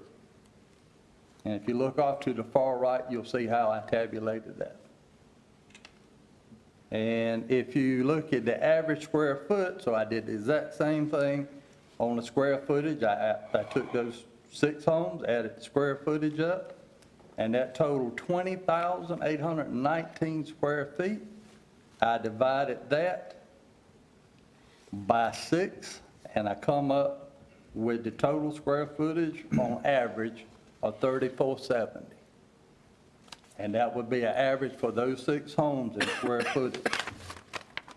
So then I took that and I said, I divided that 3470 into the 528 and got a happy average of a cost per square foot based on actual sales, 152.19. And then the last column, if you took that column based on the sales, my tax value would be $490,212.71. So I did the exact same thing based on Nash County's 25 tax evaluation. And I don't have to explain how we tabulated again, but if you use the exact same tax evaluation, which the tax value come up to be 145 at the Nash County tax evaluation for 25 per square foot. So if you use that, my property is $503,383. No, excuse me, I'm wrong. My property value based on those figures would be $467,045. 467,045. Yes, sir, that would be the last column. So I reckon the question comes to us is, you know, what is a happy average? I don't think you can base it on one for me, because I tried to choose properties that were larger than mine, which I have 3, and I have 3 properties which are smaller than mine. All the properties are in very desirable neighborhoods, is which she'll probably present that ours is a very desirable neighborhood. Our property values in our neighborhood range from about $400,000 to over $1 million. I could go in if I need to for the evaluations for our property, and where I live, there's 24 homes. I have documentation on every tax card for that property, and I have averages based on those tax values in that house. But I don't feel like that's pertinent because there's no 23 sales. I was told from the beginning I had to provide 23 sales, and that's what I tried to do. So, are any questions about how I arrived at any of the figures? Well, I think if it's okay with the board, I'm going to let Ms. Cascone present the evidence from the tax department and then ask you both to stay at the podium and we'll ask questions if that's okay with you. Oh, yeah, that's fine. Then we'll Mr. have the Chairman? full picture. Excuse me, Mr. Chairman? Go Do you ahead, mind if I Ms. ask one Gascon. question of the appellant? I just want to know how close these sales are to your house. How many miles are they within your home? The closest one Yes. would be the Grove Lane, And how far is that? 2-3 miles. Okay, all right, thank you, sir. All right, Go ahead, Ms. Cascone. thank you. There were, Mr. Williams is right, Mr. Hendricks is right, there were very few sales in his neighborhood, but we like to use the sales in the neighborhood because that's reflective of the neighborhood. There was one sale, 4292, and you'll see it in your packet, Kimberly Joe Drive in Rocky Mount. It's a little bit larger in site size, 2.82 acres. It's a one-story building, so it's a great deal older than the subject, built in 1986, with 3779 square feet, so a little bit larger in living area. It has 4 bedrooms, 2.5 baths, and it sold in April 2023 for $750,000. It's within a mile of the subject. And the only other one we have that's even close would be on 3312 Timber Creek Drive, which sold in 2021 for $715,000. It's larger than the subject. It's a 2-story dwelling. It's similar in site size, 4 bedrooms, 4 baths, but it does offer a pool as well. Those are the only 2 real major sales in that subdivision. If you go outside with the subdivision within another mile, there really isn't anything comparable. I just do want to mention that in 2021, Mr. Hendricks purchased this property for $456,500. And if you look through the packet, there's the property tax card and pictures of Mr. Hendricks' property, the second property, which is on Kimberly Joe, and then the third property, which is on Timber Creek Drive. Okay, just for clarification, the tax value from the tax department is $622,700.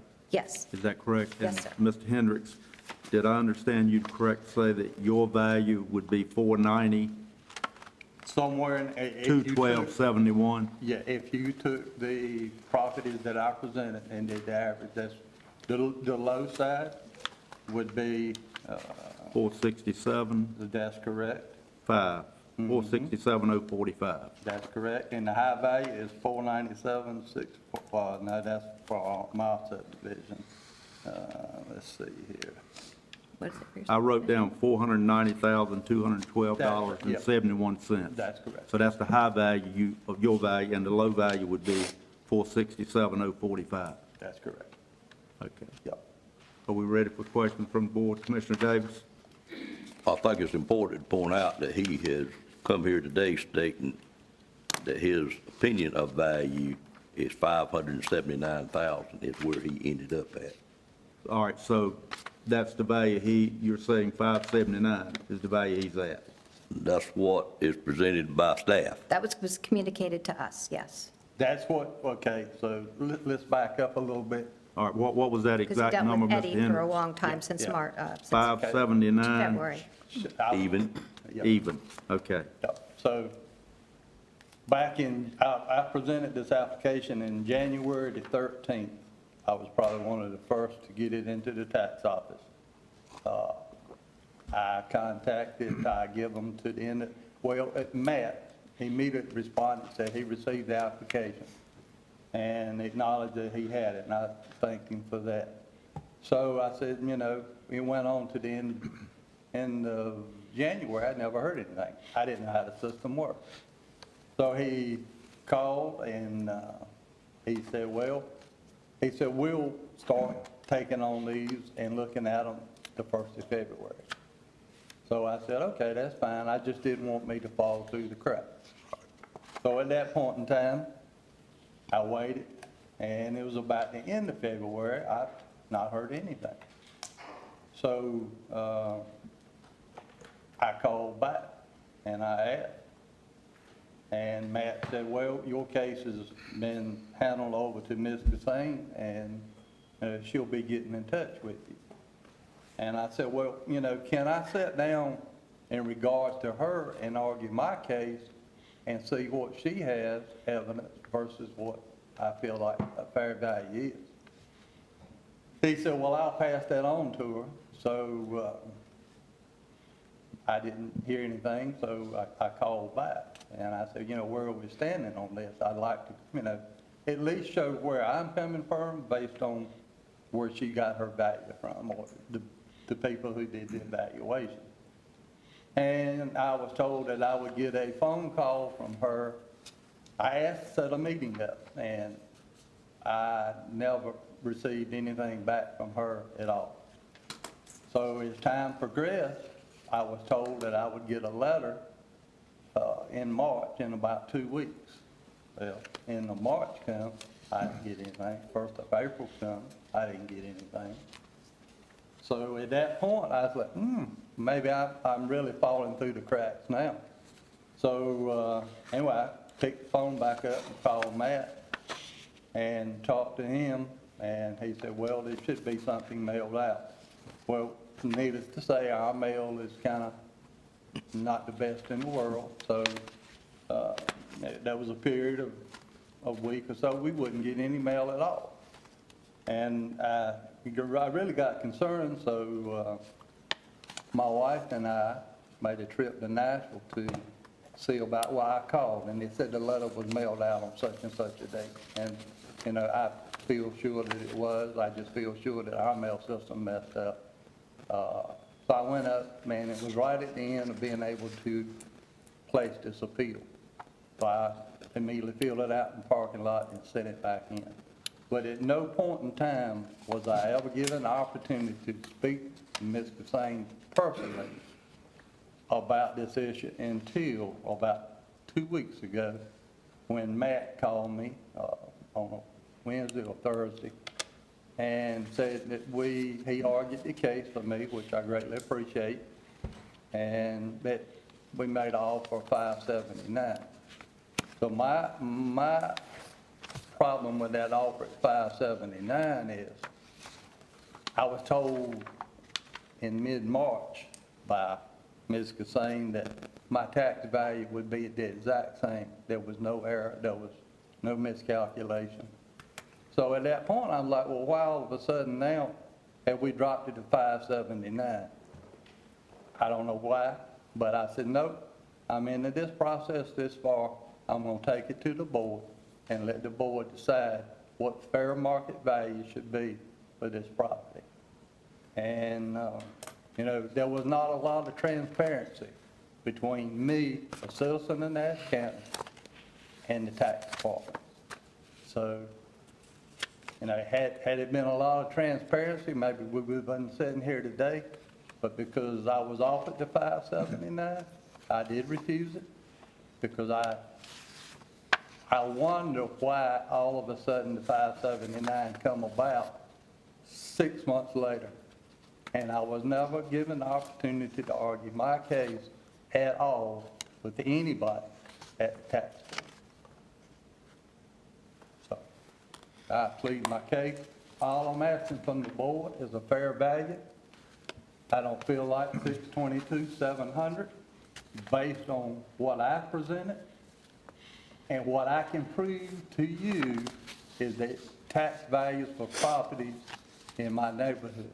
Not only did I provide you 6 properties, I provided you 3 that were larger than mine, 3 that had way more amenities than I have.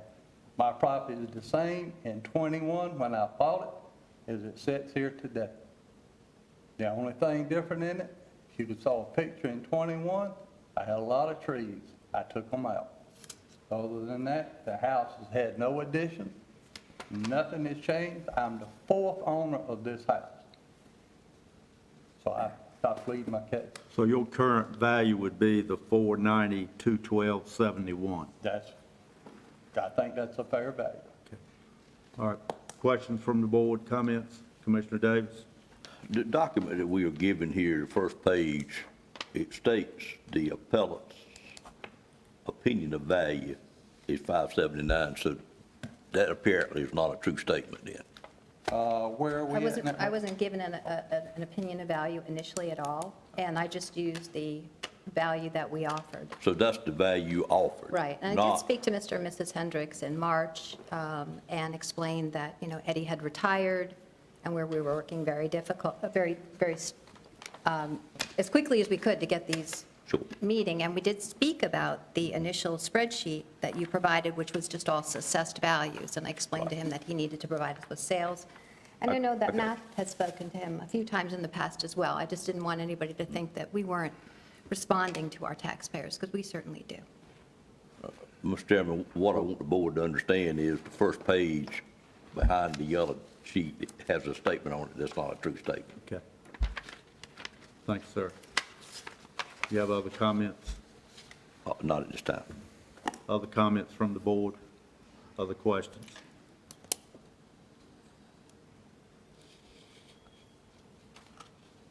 Are you ready for a motion? I could make a motion, or somebody else can make one, whatever. Are there any other comments from the appellant or the tax department? Well, from me, I'm not going after the lowest, I'm not going after the highest. I think that's the average. What I didn't bring up, if you look on the tax evaluations for average for the neighborhood I live on, it's 528 for all 24 homes. And I'm talking about homes from 400,000 to $1 million plus.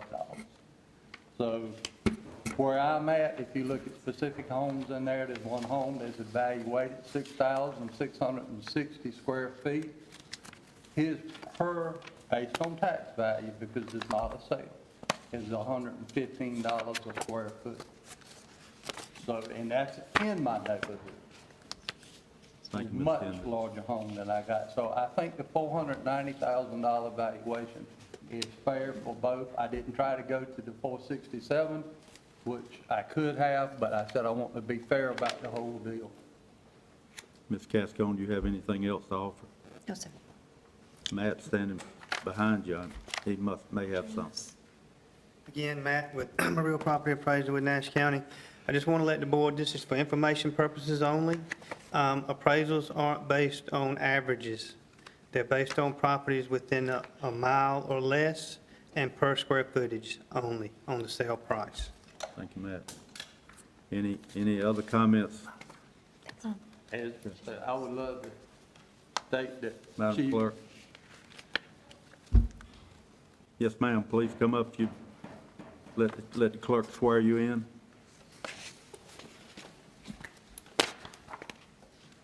Left hand on the Bible, raise your right hand, please. Do you solemnly swear or affirm that the testimony you're about to give is the truth, the whole truth, and nothing but the truth, so help you God? Yes. Please state your name for the record, ma'am. Kathy Hendricks. Kathy, thank you. I just wanted to clarify, it's technically a three-bedroom home. One of the bedrooms is what they call a bedroom is small, doesn't have a closet in it either. So technically, from a realtor's point, I've always been told that that would be just a three-bedroom home. Thank you, I ma'am. just wanted to clarify that. Any other comments? Any other comments from the board? Commissioner Belfield? Looking at these pictures here, because are these homes in a development or just? There's 5 homes in the development, and one is actually Yeah, Bend of the I River. noticed it looked like one may not be. The Bend of the River home is the only one that's not in a subdivision. Everyone else is in the subdivision. Well, looking at the homes and the square footage that's in them, living, they all look like they would be somewhere very equal. There are, And Nash County put a value on each one of them. And you're saying that you think it's too high? yes, sir, on my property, not on theirs. I'm only disputing my property value. So how, and I go back, if you trying to use stuff that's in 1 mile of our home, then really the only thing you can evaluate is the properties in our community. I just told you of an instance of a property that is a very nice property, has 6,660 square feet. It's evaluated per square foot by 25 tax evaluations for $115 per square foot. I have the tax card that I didn't pass that around, but I have the tax card here, that if anybody on the board wants to look at it, and it is in 500 feet of my house. So if you look at that, you know, I can, if you're willing, if you want to look at it, I have the tax card here. Anyone wish to look at it? I mean, I believe we take your word for it. Okay. So I contend that Ms. Casson also said it was hard to find comparable sales to our home. Exactly. So based on that fact from her, is why I took averages. Now, if you want to go and look at areas within my subdivision, which there are 24 homes actually built from 2008 to 2023. And my home is one of the oldest homes in the community. It was built in 2008. I'm next to the smallest in living square feet or heated square feet. I am next to the smallest in heated square feet. Living square feet considers everything: porch, deck, patios, unfinished rooms. So I'm at 3221 square feet in my home. You compare that tax value, my tax value is per square foot on my home is at $193.33 current tax evaluation. The property I use below in our subdivision, if we want to go into that, there's a property that's 1,399 square feet. Their current tax rate, this is 2 houses down, is $137.55. We'll look at another property, which is about several houses down from me. It has 4,965 square feet. The tax value on that is $129.41. And then the property I just stated, 6,660 square feet. The property value in the exact same neighborhood is $115 a square foot. My value is $193.33. So there is a huge discrepancy in square footage within our community. And if that's your best, if what she's saying is true, and I agree because I researched thousands of properties to get this data. And if you use the properties I just described, that even verifies further that my home is overtaxed. That answers your question, Mr. Belfield? Yeah. What are you recommending that the value of your property per square foot? He's recommended $492.1271. If you divide that by square footage, what would that value be, sir? I think we're looking at the value, not... Well, it would be 152, no, I don't know. I have to get my calculator. But our motion is going to be based on a value, Mr. Bellfield. The average of the square foot you mentioned 152.20. before. 152.20, 152.20. So I did not try to hit the low end, I didn't try to hit the high end. I tried to take a half average. Any other, you done, Mr. Bellfield? Staff, what are you recommending that it remain or be adjusted or what? The staff's recommendation is the staff's recommendation. The appellant is appealing that number. That's what we're here today for, is to decide what that will be. We're here today to do what now? The value from the staff has been stated. It's on the information. The appellant just stated the value that he's seeking. That's the motion. That'll be what will be before us today. And does that clear it up for you, Mr. Bellfield? Okay. I think it was 622.7 versus 490.212.71. I think Commissioner Howell had a question. I was just ready to make a motion, if it, no more discussion. Commissioner Davis, did you have a comment? No, sir. Are we ready for a motion? What's your motion, sir? If it pleases the board, Mr. Chairman, I'd like to make a motion that we set the value of this property at $490,212.71. Second. Motion by Commissioner Howell, second by Commissioner Davis. Any further discussion? Hearing none, all in favor indicate by saying yes. Yes. Opposed, no. Motion passes. Thank you, Mr. and Mrs. Hendricks, for presenting your information today.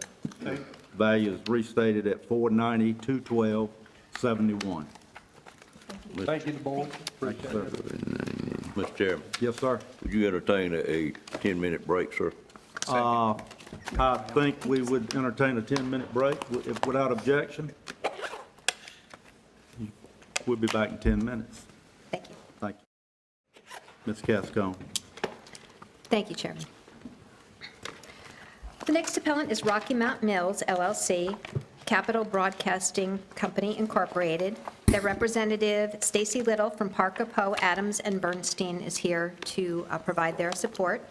This property is at 1151 Falls Road in Rocky Mount. The tax department's assessed value for 2025 is $37,130,300. The appellant's opinion of value that was provided to us is $10,198,834. This is Stacy Little. Good morning. Could you just state your name again for the record? Stacy Little, S-T-A-C-Y Little. Thank you, Ms. Little. Good morning, nice to... Got to swear you in. I'm sorry. And put your left hand on the Bible, raise your right hand. Yes, ma'am. Left hand on the Bible, raise your right hand, please. Do you solemnly swear or affirm that the testimony you're about to give is the truth, the whole truth, and nothing but the truth, so help you God? I do. Go ahead, Ms. Little. And Madam Clerk, I do have 2 handouts, if you would be able to pass them out to the board.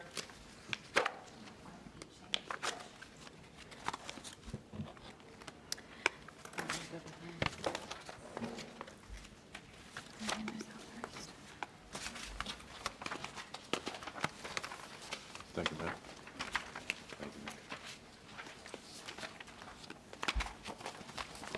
Thank you. Thank you. Thank you.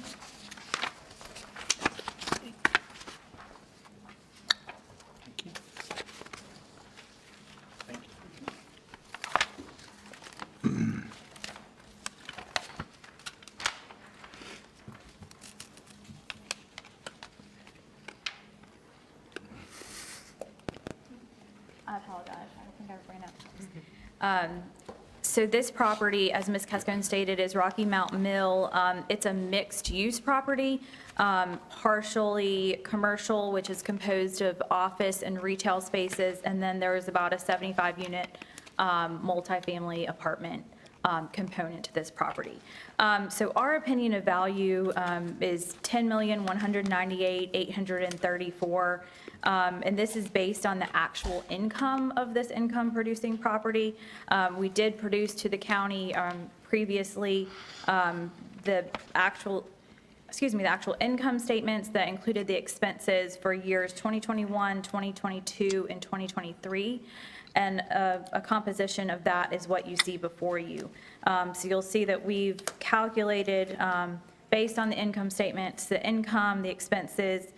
We included the property tax, and then we came up with a net operating income, and then used a 9% capitalization rate, and then the tax rate for a loaded cap rate of 9.67 to come up with our value. Our value does include a 2% reduction for reserves. So a little bit about this property. Dates back to 1910.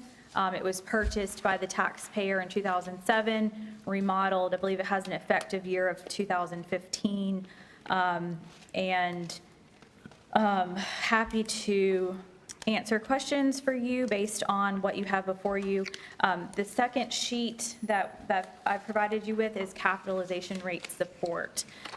So Ms. Cascone provided me with her cap rate this morning. I believe that's going to be our biggest contention in the differing values. So Ms. Cascone had advised that she's using a 2.75 cap rate. And in our position, that's unrealistic for this type of property. It's unrealistic for this market. I've provided you with a RERC report, and you'll see at the bottom, I've highlighted differing cap rates, and those range. Obviously, we're working with a diverse property here, so we have to take into consideration the cap rates for apartments are going to be a little bit lower than those for office and retail properties. But if you see at the bottom, I've used the going-in cap rates for the south and the east. We usually take those and compile them together and come up with our best estimate of a cap rate. And in this situation, we've used a 9. But you'll see here different highlighted cap rates that support our position. Happy to answer questions for you. Well, I'm going to ask you to let Ms. Cascone present her evidence, and then we'll open it up for board questions, if you can. Yep. Ms. Cascone? Thank you. Thank you, sir. The subject parcel is an 11.35-acre commercial property that was established as a cotton mill in 1818. The mill offers businesses, culture, and leisure. The reported new tenants are Novus Architects and O'Malley Tunstall PLLC. Other tenants are Books and Beans, Bright Penny Brewing, Crystal Coast Brewing, Glass Jug Beer Lab, Goat Island Bottle Shop, Hop Fly Brewing Company, Jack's Koi Pond Brewing Company, Larimar Beverage Company, Mixers, Pinspiration, The Prime Smokehouse Barbecue, and Beyond River and Twine and Tipsy Tomato. The site also offers 67 garden apartments, patios, and which is situated around the building. It's got about 130,000 square feet. The taxpayer had submitted to me an operating income statement for 2023, 2022, and 2021. And when you develop a capitalization rate, you use our good old friend IRV, our formula for IRV, and that's what I did here. So I took their income for 23 and subtracted it by the total expenses that I received from Ms. Little, resulting in a 62.3%, 39% expense ratio, which is a bit high. From that, we take the capitalization rate, which is if you look on page 4, the formula is right here.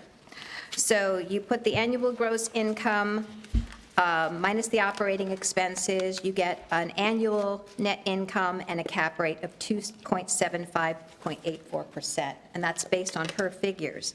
Then to find the value of the subject, you divide the net operating income by the capitalization rate, which provides a value of $37,243,345, which supports our taxable value for 2025.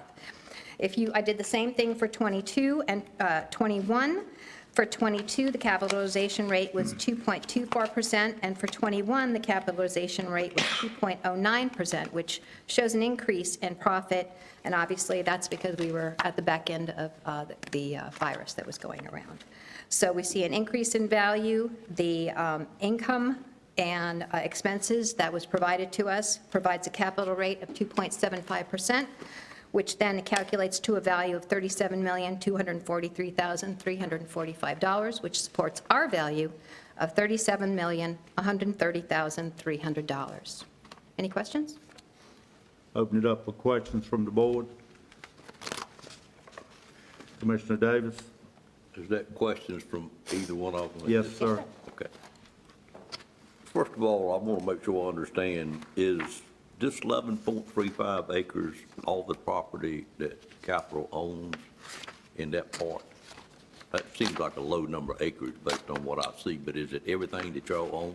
That's not including the Rocky Mount Villages, so yes, there is a whole more, but that's under different parcels. There's a number of different parcels for Rocky Mount Villages. This is just for the building at 1151 Falls Road. So does that mean there's nothing on the south side of Falls Road then? I guess that would be the south side. I don't believe so. I don't believe so. If you look at page 2, you see the picture of the building itself from the property tax card. Yeah, I can't quite And tell from that's that. what,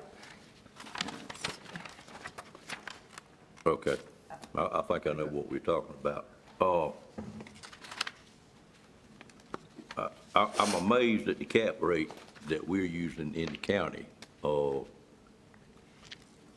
In business, apparently, we calculate cap rates a different method than what is done here, because I've never heard of a 2.75 cap rate. well, that's what's calculated based on their figures, though. She provided me with the income and the expenses. I got how you done it, I fully understand that, but you're basing it on expenses versus income with no attribution to what has been put into it. And in business, you have to bring that into it as well, is what the output has been to get it to the point that you're in at that particular location. The best cap rate I've ever heard of is probably 4.5, maybe 5. Yes, correct. That's a good cap rate. 4.5, 5, So what am I 6. missing on your 2.75 cap rate? Well, again, I took this from their figures. If you took their total income and subtract their expenses, their operating income was $1,024,192.24. And you divide the I understand how you got it, okay. but that can't be how you, well, I'm trying to be, Well, it just basically means that it's, a lower risk, but a longer time to recover the expenses and the investment, correct? okay. Yeah, I think the risk that Ms. Cascone is forecasting here is so far from reality. I don't think you could sell, I don't think that you could sell this property for a 2.75 cap rate. You'd lose money on the sale. I just think that we're so far from reality with a 2.75 cap rate that there's really no way for us to justify that. I mean, I don't know what else to say on that point. Mr. Right. Chairman? And you're using, in your case, Ms. Little, you're basing it totally on, you're basing your value totally on income, which normally you're going to be looking at it 3 different ways. Did you make any attempt to look at it how a commercial appraiser would look at it and come up with an average of what the value should be rather than based on income versus expenses only? No, we value based on income because North Carolina case law, and I believe the Machinery Act, tells us that income is the best way to value an income-producing property. So that's something that I don't quite know, Mr. Chairman, if I may ask the attorney. Please do. Are we charged to look at this based on income, or do we look at it like normal appraisal work is done based on 3 different models rather than one, because that's going to be a huge difference in this case. I'll have to research that and get back with you. Okay, all right. So you're at 9 based on income, which I Mr. understand. Chair, does the appellant have any case law that she can provide? I don't have it with me today. I'm happy to produce that to you and to supplement that to you. But, I think the important thing to note here is that I don't quite understand how the county is coming up with their assessed value based on their cap rate calculation. But I will note that in 2023, the assessed value of this parcel was 10.46 million. So we've seen quite a significant jump. That's because of the revaluation that we had. Right. But that's 7 years. a huge jump. So even if we're valuing it based on comparative sales or any other method, that's a big jump. I don't know that the county has valued it in a different way. I think that the county has used our income model. So I present to you that we're also using the income model. The county's income approach has obviously come up with different numbers than ours, but it sounds like we're using the same model. We're just coming up with a different end result. So I would present to you that in that case, the income model is the appropriate model to use. Ms. Cascone? Yes, I have a question about how you developed and where you obtained your capitalization rates. Are they from any properties here in Nash County? No, this is a national resource that we use that highlights properties, the capitalization rates by region and average. So we've used the South region and the East region and taken the averages of those. You're talking about the South region of the United States? Yes. So this is not specific to Nash County nor North Carolina? No, it's not. Okay, thank you. But it's much more accurate than, we would contend at 2.75. I've been, making the same argument in many counties and getting offers from counties on, different properties, multifamily, commercial, whatnot. I haven't seen anything lower than a 4.25, quite frankly, across North Carolina. Other questions? Comments?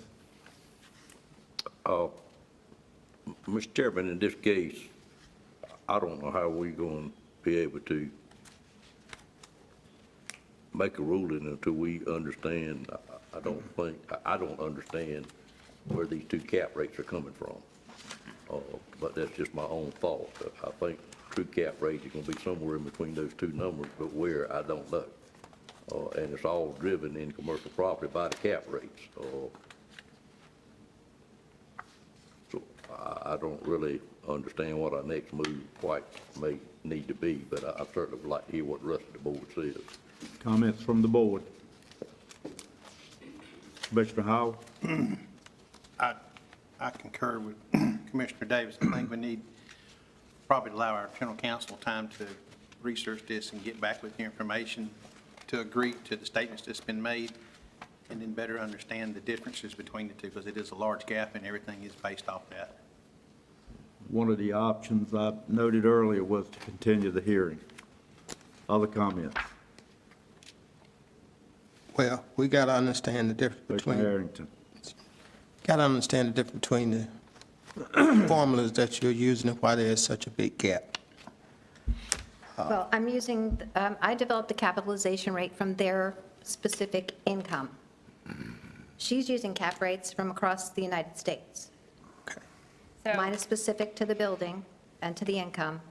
Hers is specific to a portion of the United States, or all of it, I'm not sure. so cap rates are not something that are derived based on income and expenses. And I think Commissioner Davis has alluded to that. Cap rates are something that are derived by the market. They're based on market influences. And I don't think we can get into a deep dive on capitalization rates during this hearing, but that's not something that you derive by dividing income and expenses. Well, isn't that how people decide whether or not they want to buy an income-producing property? They take the prospective value, divide it into the income, and get the cap rate, and then they can determine at that point whether it's a good investment for them or not. I think you're talking about an NOI perhaps. Yeah, and that's what we use, the net operating, you do have the gross income, subtract the expenses, net operating income, and then you apply IRV, the income formula, and that's how you get to the cap rate. Yeah, I think the cap rate is a totally separate consideration based on market forces. You can't divide the income and expenses to determine the capitalization rate. I'm going to agree to disagree, Yeah, and don't yeah. believe that we should be considering cap rates from across the United States. Okay, well, That's my opinion. happy to supplement our materials to find some cap rates in other places. Happy to consider some from the tax administrator. Sure. If she thinks that there are some that have been applied that are appropriate. Like I said, this is, what we've submitted is a national publication that looks at market trends and determines capitalization rates that are appropriate for consideration. And in this case, the interest rates affect cap rates. I don't think, like I said, I don't think we can take a 2.75 cap rate and apply it here. That would be significantly lower than what investors would demand as far as compensation goes in this case. And the cost of borrowing in the current market and as of January 1st, 2024 would dictate a much higher cap rate than 2.75. It seems pretty obvious to me that we need more information. Go ahead, Commissioner Davis. I'm in agreement with you totally, we need more information, but the statement that the county's making at the present time, that it's not comparable to use a wider area, I can't help but think that in Nash County, Rocky Mount, North Carolina, that scenario should be working the opposite direction than the way I see you coming up with it. We're not going to be any higher than what a regional cap rate would be for this area.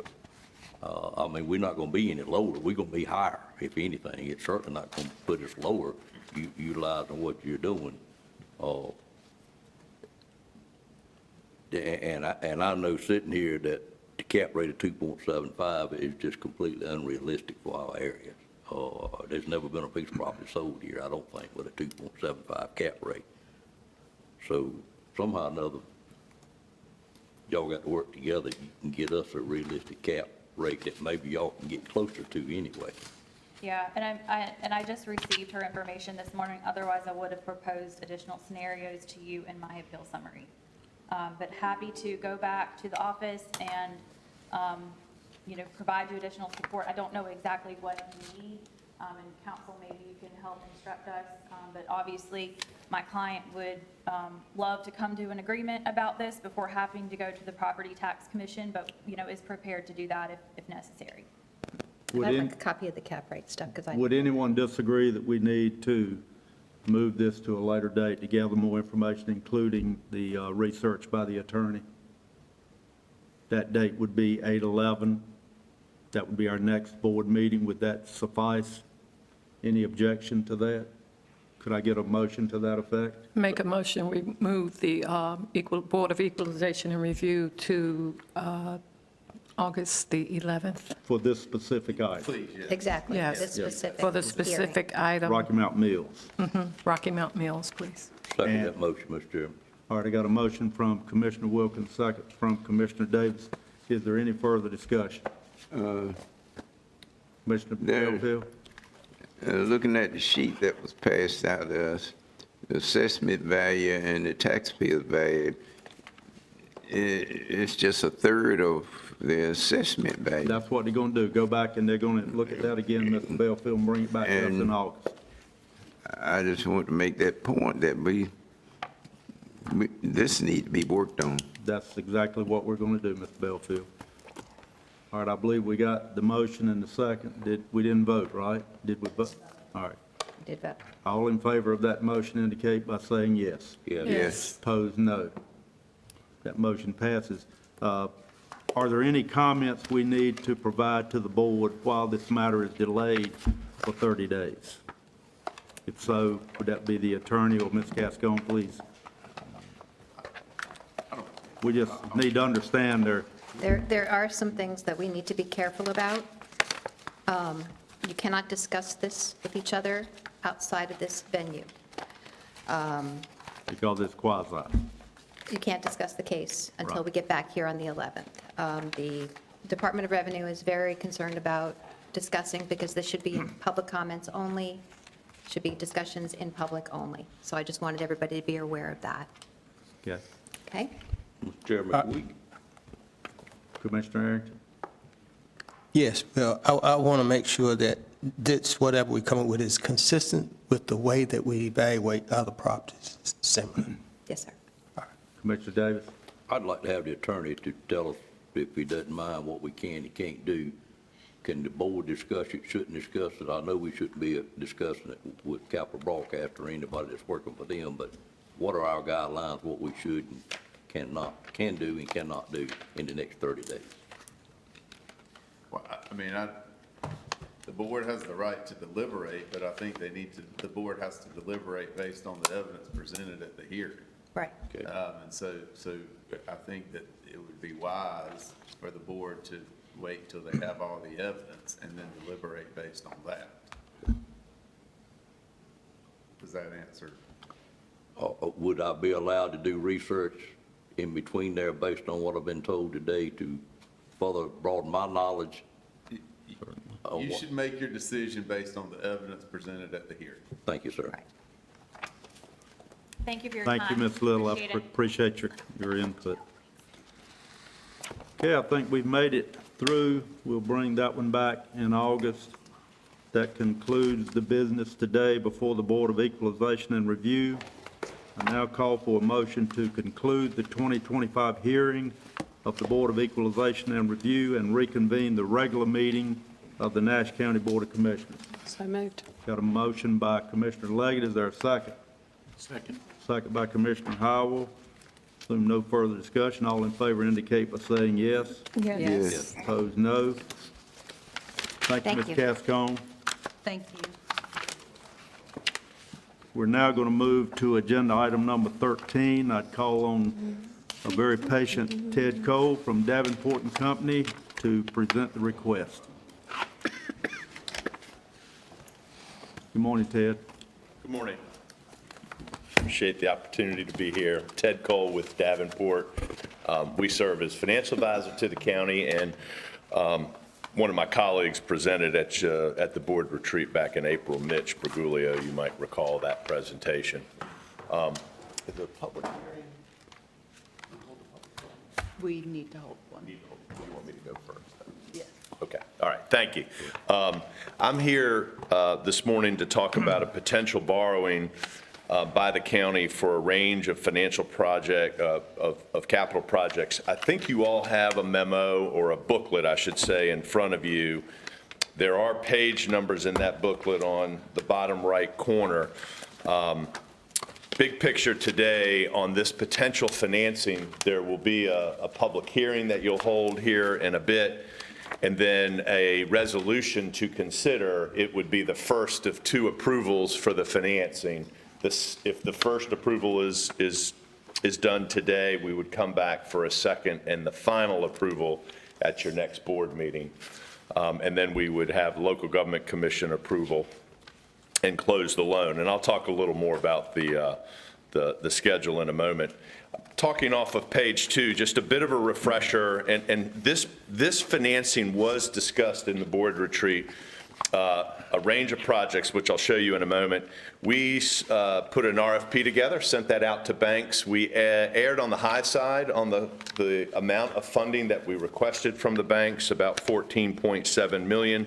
We've ultimately brought that down to a lower number, which I will share with you. Am I moving the clicker?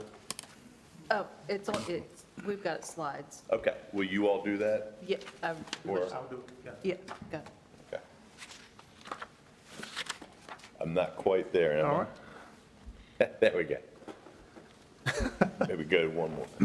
So it's two of us doing it, so I'm stopping. Amber has taken over. All right, okay, thank you.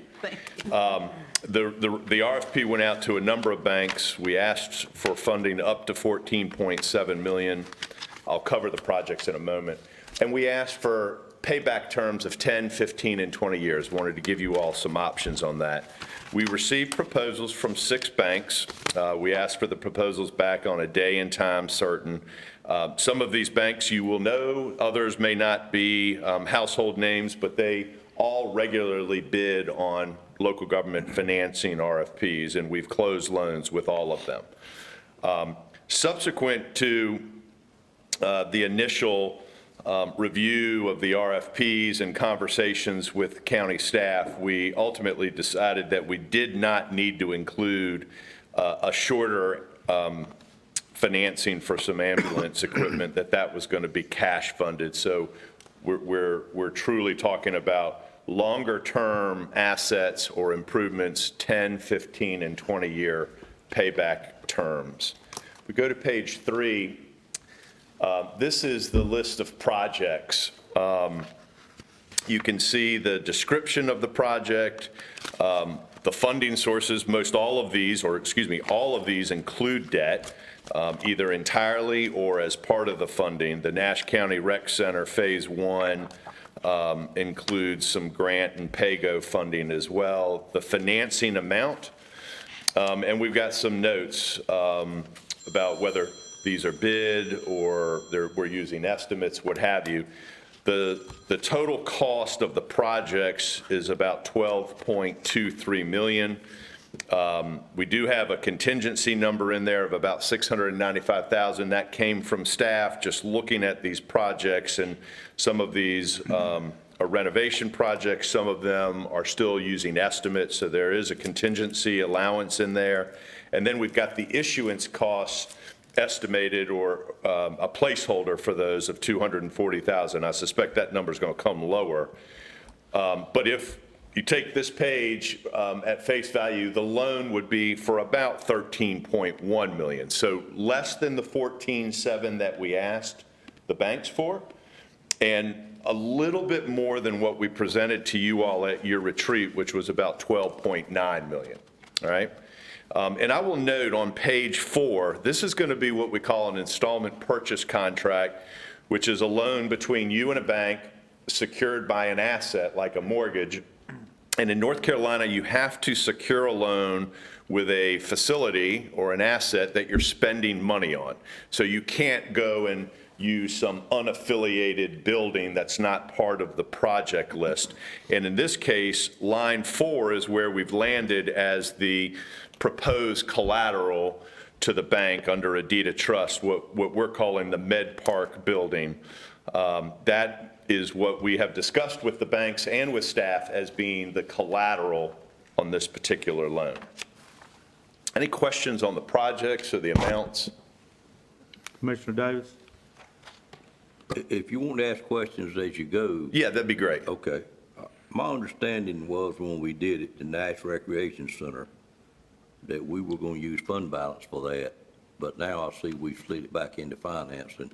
I think we purposely used fund balance, and I researched it some over the weekend, and I don't know why we have put this back in it, because we had an idea of bringing our fund balance, utilizing our fund balance, because for various reasons during COVID it had climbed somewhat.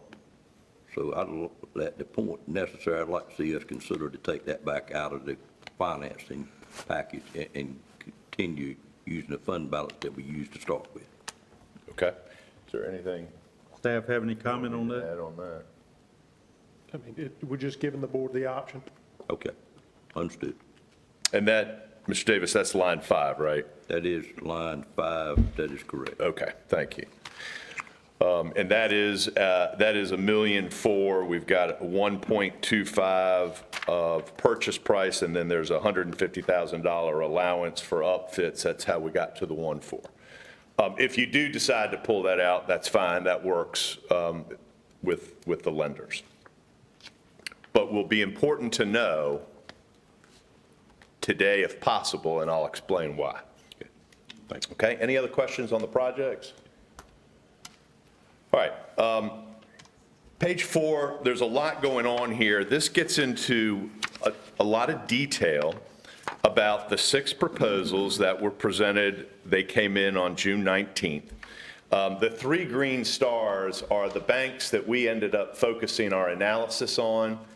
And in 2 of those cases, JP Morgan and TD Bank, they do not give rates that are held firm for longer than a day. So they'll give you a rate and you have a day to lock that rate. If you don't lock that rate, they'll give you another rate tomorrow and you have a day to lock it.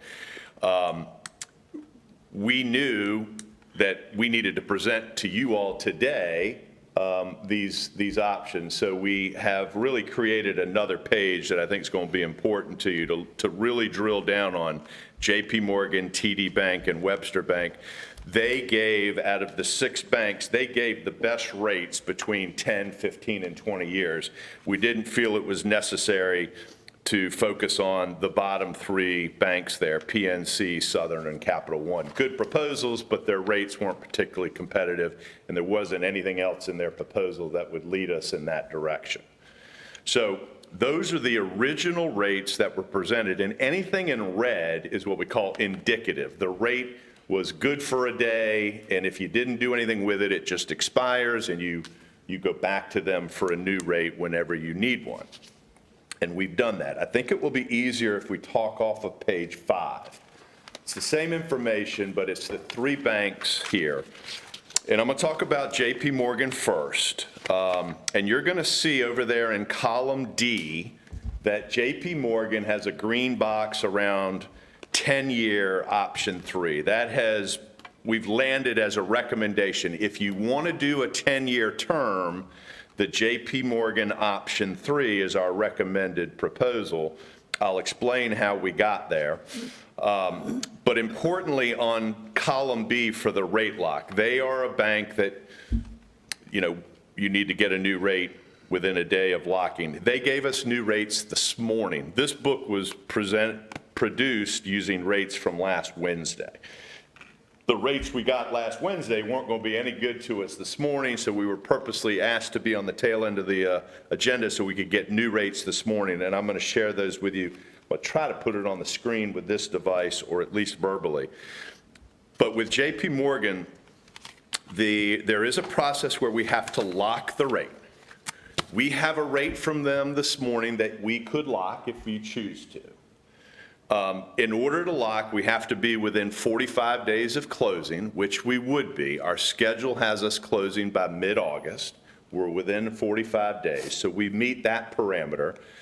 And the loan amount, once we lock, cannot change by more than 5%, up or down. So to the point about taking a project out of that magnitude, that would move the loan amount by more than 5%. So we would need to know what's in and what's out in order to lock the rate with JP Morgan. So if we lock, we have to close within 45 days and the borrowing amount can't move by more than 5%. JP Morgan will take the risk that you don't approve something at your August meeting or the LGC doesn't approve this, but as soon as all the local and LGC approvals in place, they're not going to accept any risk that we don't close. And if we don't close at all, or we don't close within 45 days of locking the rate, there is the potential that the county would have to pay a rate lock penalty for breaking the rate lock. And that is an amount of money to be determined by the bank at the time of that occurring. So with JP Morgan, they do have an attractive rate. As long as we know what's included in the borrowing and we have a closing date within 45 days, which we do, we can lock the rate. We have no risk until we have all the local approvals in place. Once the local approvals are in place, should the loan not close or the amount move more than 5%, the county would be subject to a breakage fee. Call provisions. This has to do with when can you pay down the loan or refinance the loan. They gave 3 options. Option 1 is non-callable, meaning you cannot prepay the loan in whole or in part ever. Has to go to final maturity. We don't recommend that we pursue that just because you never know what the future might hold, whether rates dropping or you need to get out of the loan for some other reason. You need to free up that piece of collateral or something. Option 2 allows you to prepay the loan beginning in 2027, so 2 years from now, approximately. Option 3 allows you to prepay the loan beginning in 2030. We have put a green box for the 10-year option around option 3, which as of last Wednesday was the 3.76 rate, 3.76, if you see that. As of this morning, and a rate that you could lock, it's a 3.85. So that rate has gone higher since Wednesday. The market has generally moved a bit higher. They do their own calculations to set their rates, but we could lock a rate with them under the recommended approach for the 10-year option, 10-year payback. Their option 3, which allows you to prepay the loan beginning in 2030, rather than a 3.76, it would be a 3.85. Any questions on that? I know it's a lot of info, but it's kind of the nature of the beast when banks give you these floating rates. So a 3.85 10-year rate would be the recommendation, provided we're comfortable with our loan amount and closing in August. All right, I'm going to go to TD Bank unless there's a question on JP Morgan. TD Bank, similar situation. They give a rate that's good for a day. The rates that are included over there are from last Wednesday. We communicated with them this morning. Their rates today aren't changed. They're unchanged. So they're not changing their rates from last Wednesday. They've confirmed that for us. So these rates could be locked today. We are recommending TD Bank for the 15-year payback and their option 2, which allows you to prepay the loan beginning in 2035. It gives you 10 years to prepay the loan, or before you can prepay the loan. So if you want to go 15 years for the loan, our recommendation is TD Bank option 2 at a 3.95. That rate did not change between Wednesday and this morning. They also, I'm going to go back to the rate lock. They have a rate lock very similar to JP Morgan with a couple of caveats. There is no rate breakage scenario. You're locking a rate in good faith. There's not a scenario where you would have a breakage fee if something happens down the road with an approval or something else that causes this loan not to close. There's no risk of breakage. Again, sort of good faith when you do lock the rate. They would want to close by August 20th. We should be able to do that if all the approvals come along as expected. They also do, however, want the loan amount to be, they will limit how much the loan amount can move by 5%. They're doing something off the books to lock these rates, and it's tied to a loan amount, and they can't manage big swings in the borrowing amount. So 5% is an important parameter for them on locking the rate. But the rates they've provided are good to lock today.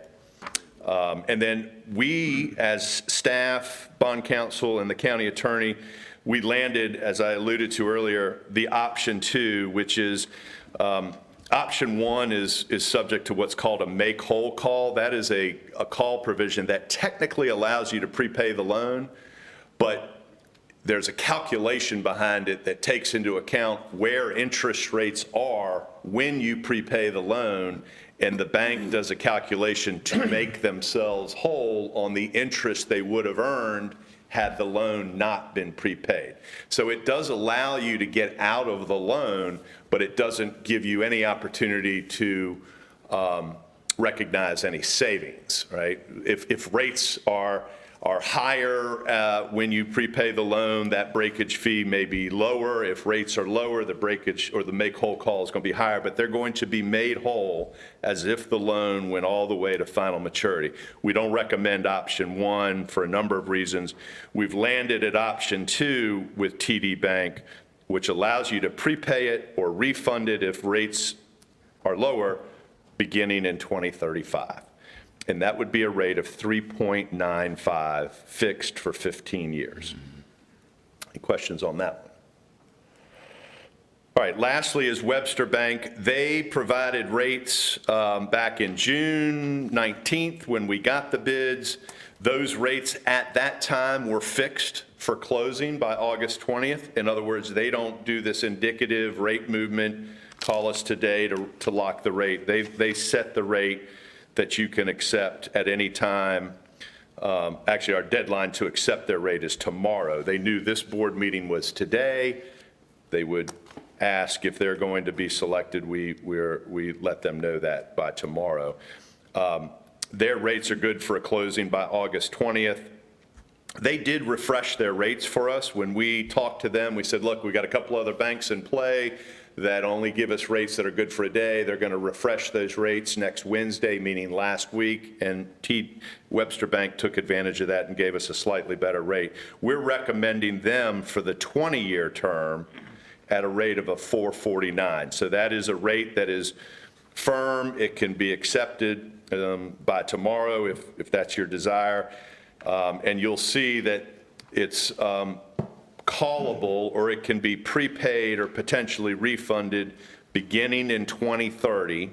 There's a 2% penalty.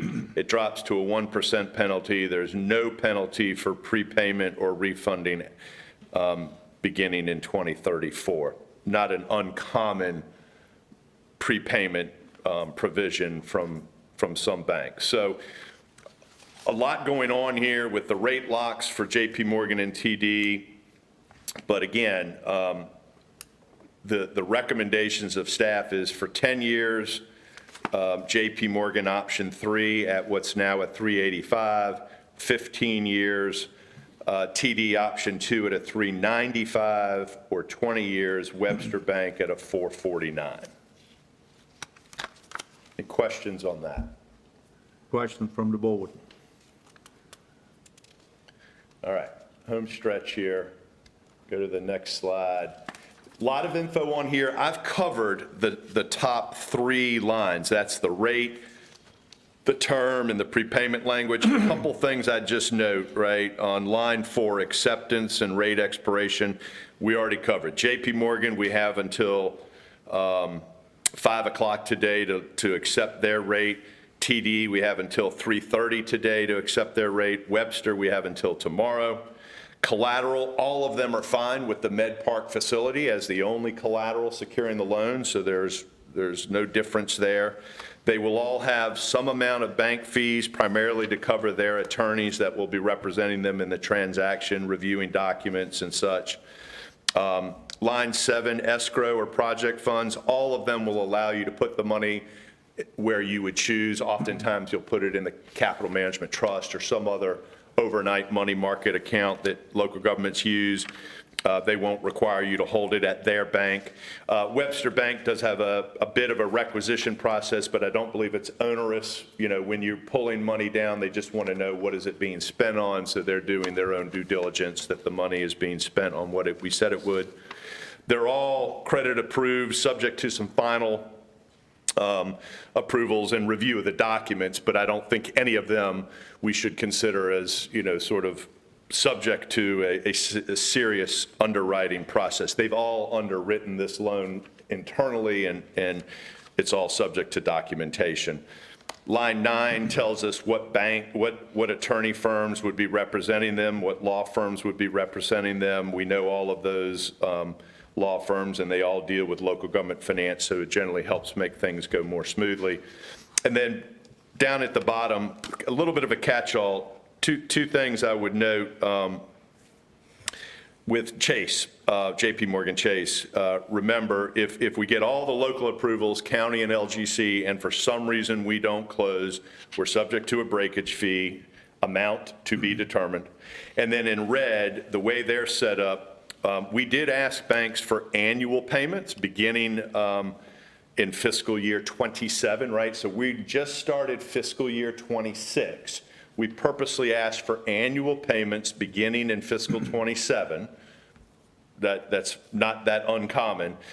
JP Morgan Chase, however, requires semi-annual payments, so there would be a payment in fiscal 26, and that would just be subject to, I guess, a budget amendment if we go with JP Morgan to make that payment in FY '26. TD Bank and Webster both were fine with payments starting in fiscal '27. Chase and TD, really no significant real estate-related costs. They may do a title search, but they're not going to require title insurance. They might ask for surveys and such if you have them, but they're not going to require you to do them. Webster Bank typically has a few more real estate-related items. None of them are problematic. Probably the most relevant is they will want title insurance on the facility, on the Med Park. That does come at a cost. I think we estimated that in the 10 to 15, yeah, 13,000. So Webster Bank requiring title insurance, which the others don't, would add about $13,000 to the cost of the transaction. And that's something they typically ask for. Other banks don't. But remember, we're only recommending them for the 20-year option if that's your choice. They were the only, they were the most viable 20-year rate. Okay, do you want to try to put my thing on the screen here? We got the new rate from JP Morgan, and we've got an updated version of page 7 here because that JP Morgan rate changed. And I'm going to try to put it on the screen for you.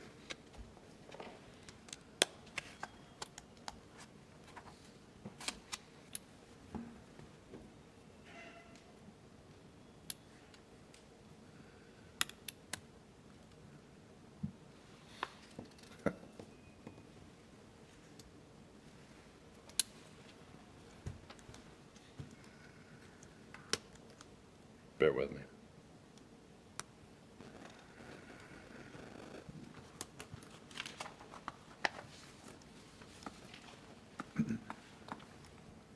I had it all ready to go, and inevitably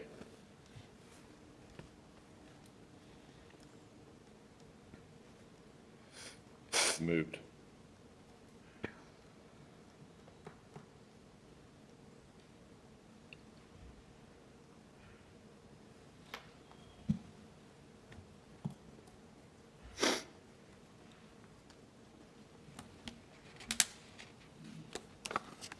As you all are looking at page 7, though, what you're going to see across the board are the 3 recommendations we've made, 10, 15, and 20 years with the banks. The only rate that is now different is under column B, JP Morgan.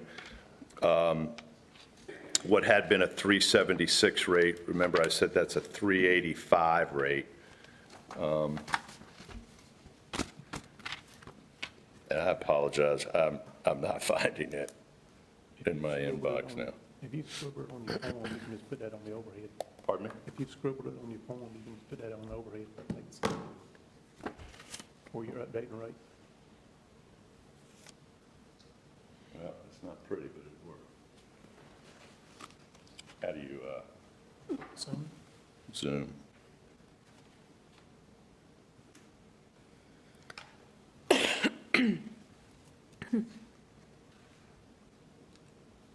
But that still has the 3.76 rate. Yeah, it's all the numbers are Yeah, he had the 3.76. numbers, for that section updated for him, I think in an email. and I literally cannot find it. I apologize. And now I'm getting nervous, and I'm even having a harder time finding it. Breathe. Ted, that young guy with you could have found it already. Pardon me? That young gentleman with you could have found it already. I know, and he wasn't copied on the email. Yeah, it's breakdown in the system. Well, isn't the rate for JP Morgan now 3.85? That is correct. That is now 3.85, and You can the whole just don't page- see the other You numbers. can move it and zoom in. I just want to try to show the whole page.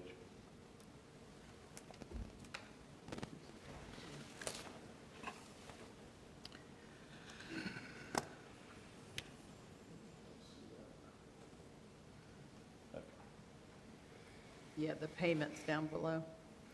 Yeah, I'm gonna have to. So what you're gonna see across the board here on lines 8 and 9, in all of these scenarios, we're funding the $12,230,000 of projects, plus the contingency, plus the cost of issuance. We're closing, keep going down, we're closing in August. We've got the rates. Keep in mind, JP Morgan is a 385. I'm gonna give you an idea. That's going to increase those JP Morgan rates by about $10,000 a year in the first year, and it ends up to be very close to the same payment in the outer year. It's just the way the math works. But that JP Morgan rate being higher will increase those payments. And what's important here, right, you can see what we assumed in the retreat initially, right, was 20 years for 12.9 million at 5%. So we've improved against that rate. And then importantly, down here is a few stats, right? And in the green bar, you can see what the total principal and interest payback is. The 10-year is the lowest, right? It's the lowest rate. It's outstanding for the shortest period of time. The interest is the lowest component. So it's about 15.8 million with the higher rate. It's going to be a little bit higher. I'll find that eventually. 15 years is going to be 17.29 million. It's outstanding for another 5 years, obviously. 20 years, 19.3, outstanding for another 5 years. All of those are less than what was in the retreat presentation, for what that's worth. Importantly, on line 42, y'all might remember from the retreat, we were talking about your existing debt and how you budget for debt service, what dollars are going into your budget each year for debt service, and we modeled up this $13 million for you over 20 years, and we identified that out in the 2029 to 32 period, you all would need to come up with about another 2.4 million of revenues, not each year, but in total between 29 and 32 to supplement what you were already budgeting for debt service to make this all cash flow. That was established at the retreat. Again, 13 million for 20 years. We knew we would need to find some additional dollars in the budget to the tune of about 2.4 million over a 4-year period. When you look at the 10-year option, it is the lowest total payback, right? But it's the highest payment, and it is increasing what you need to come up with in outer years to supplement your debt budget to about 5.3 million. So you're saving in the long run, but your payments are higher, and all things being equal compared to what we looked at the retreat, where we knew you would need to supplement your budgets by about 2.4 million. Now that number is about 5.3 million between 2028 and 2032. The 15-year payback, the supplement revenues you need to come up with is about 2.9 million rather than 2.4. And over the 20 years, it's actually a little less than what was presented at the retreat because we got a little better rate. So it's about 2.1 million. But any of these options, based on the work that we've done with staff to identify what revenues are currently budgeted for county and community college debt service, any of these options right now, we're going to need to have some additional revenues pulled into that debt budget somewhere between 2028 and 2032. We know that based on all of the analysis we've done. And the 10-year payback gets it done more quickly, the payments are higher, and as a result, the additional dollars needed are going to be greater. Could you restate that supplement again for all three of them? The 10-year, Yes. 15-year, and Yes. 20-year? And I'll just remind you that the retreat assume 2.44 million of supplemental revenues. And that would be needed between 2028 and 2032. Not every year, that's the total. For the 10-year option, 5,350,000. For the 15-year option, 2,989,000. And for the 20-year option, 2,173,000. So they're all going to require, based on our analysis, those additional dollars. Got it now.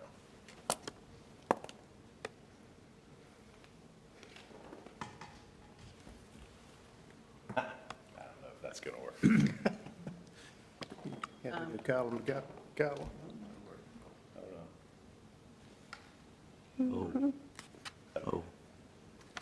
So this is now JP Morgan at a 385 versus a 376. You can see the difference in payments. I believe, I can't even read it. Not much different.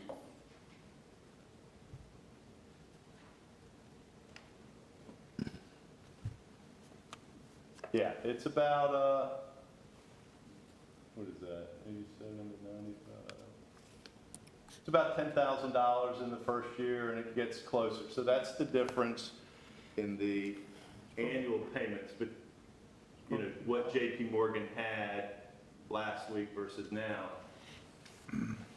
Mr. Chairman, the additional dollars needed for the 10-year JP Morgan, now that it's at a slightly higher rate, is 5.4 million rather than 5,350,000.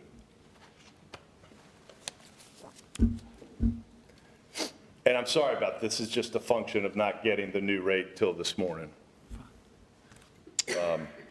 So you've got, I think, 3 good options, 10, 15, and 20.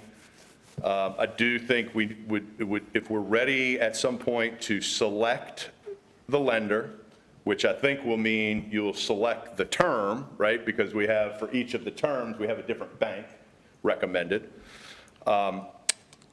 We know your second and final approval would be at your August meeting, LGC in August. We shouldn't have any problem closing by August 20th.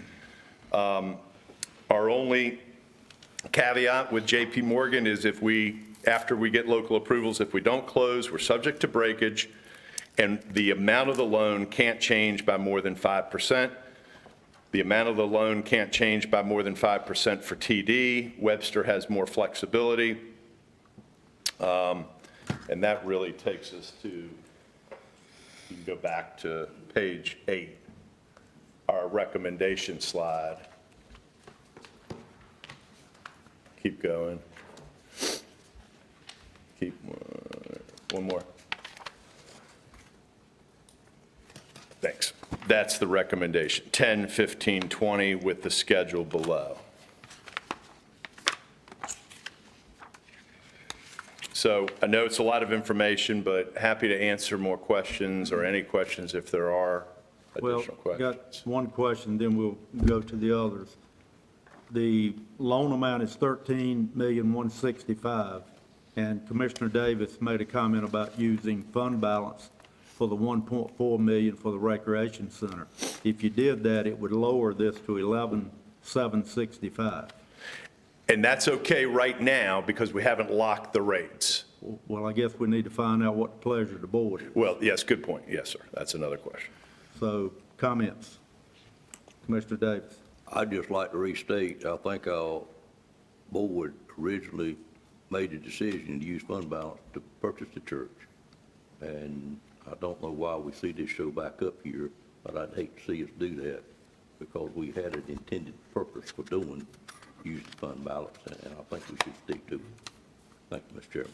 Other comments regarding that matter? And Chairman, if you'd like, I can give the board some reminder information about unassigned fund balance. Back at the retreat, we were dealing with a $12,991,922 fund balance. We talked about that 1.25 million for the purchase of the church, as well as 2.5 million coming out of fund balance for the renovations of the senior center expansion. That took the fund balance, unassigned fund balance, down to $9,241,922. And then if you look at what was applied as fund balance to our FY26 budget, that was roughly 1.9 million.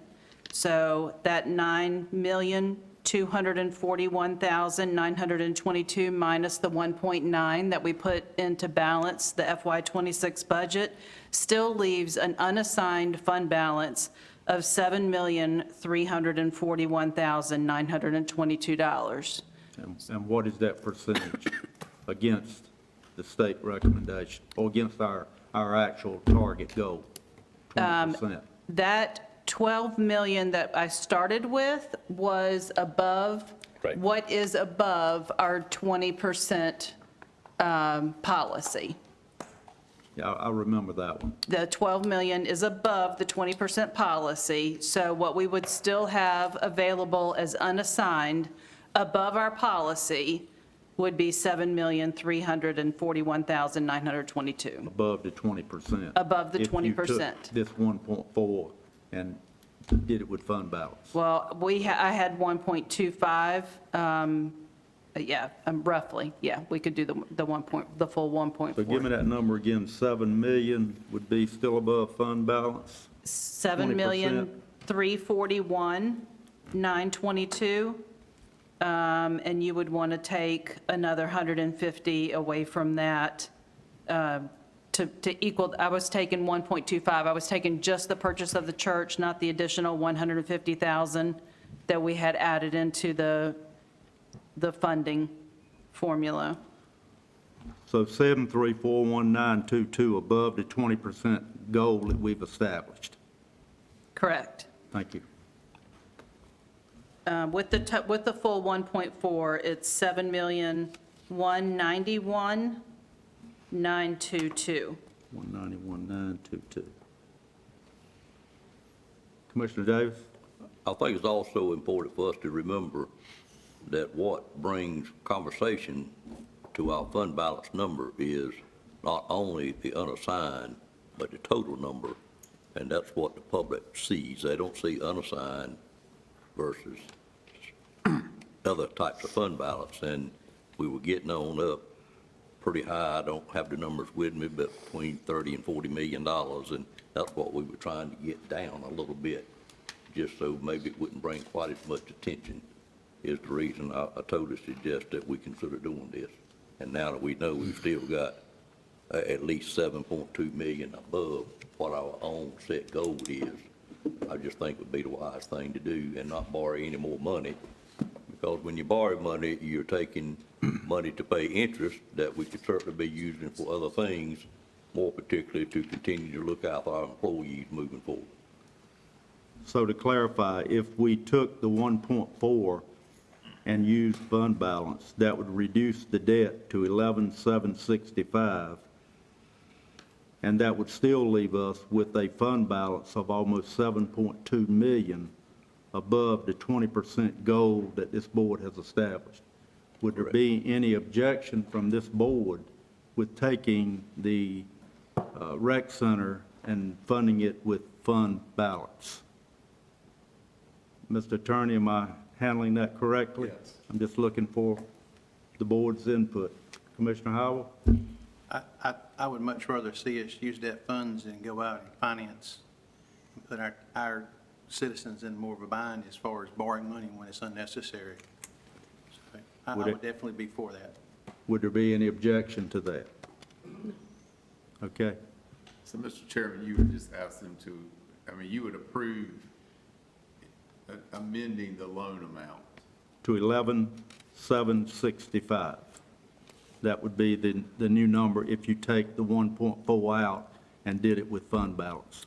And I think that's a good recommendation. I would support that as well. We still have a healthy fund balance. Yes, sir, I get to the same number you do.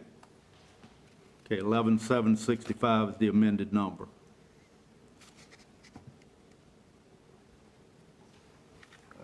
Commissioner Davis, have a comment?